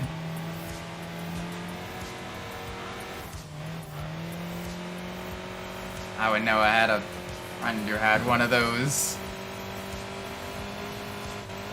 Oh my gosh. I think that vehicle spent more time in his garage and on the road. Nah, it didn't help that he drove it like a menace as well. Nah, Tiburon is front row drive only. I'm just saying we needed Tiburon N for rally. Yeah, but we already got the i20 or something like that. We currently have a Hyundai rally car. It's the little hatchback, whatever it's called. But that's currently in the WRSC. Oh my word. My hands are starting to hurt a little bit. It's not the same. I know it's not the same, but like rally cars nowadays unfortunately kind of have to be that the shorter wheelbase, hot hatches. As the coupe style is a bit too long for a lot of the modern rally stages. Oh my word. Let's make sure we save. And then we're gonna be ending the stream. It is past midnight. It is past midnight. It is past midnight, so let's make sure we save up. I'm gonna be ending the stream here. Thank you all so much for watching. I do appreciate it. If you enjoyed the stream, please do like, subscribe. Let me know when doing well in the comments down below. If you didn't like the stream, please let me know when doing close, get fixed in the future. With that being said, I'm Isaac Umbras, and wherever you are in the world, whatever time it is for you, may it be a great time. And I'll see you all in the next stream. Until then, take care, everybody. Bye bye. Bye bye bye bye bye bye bye bye bye.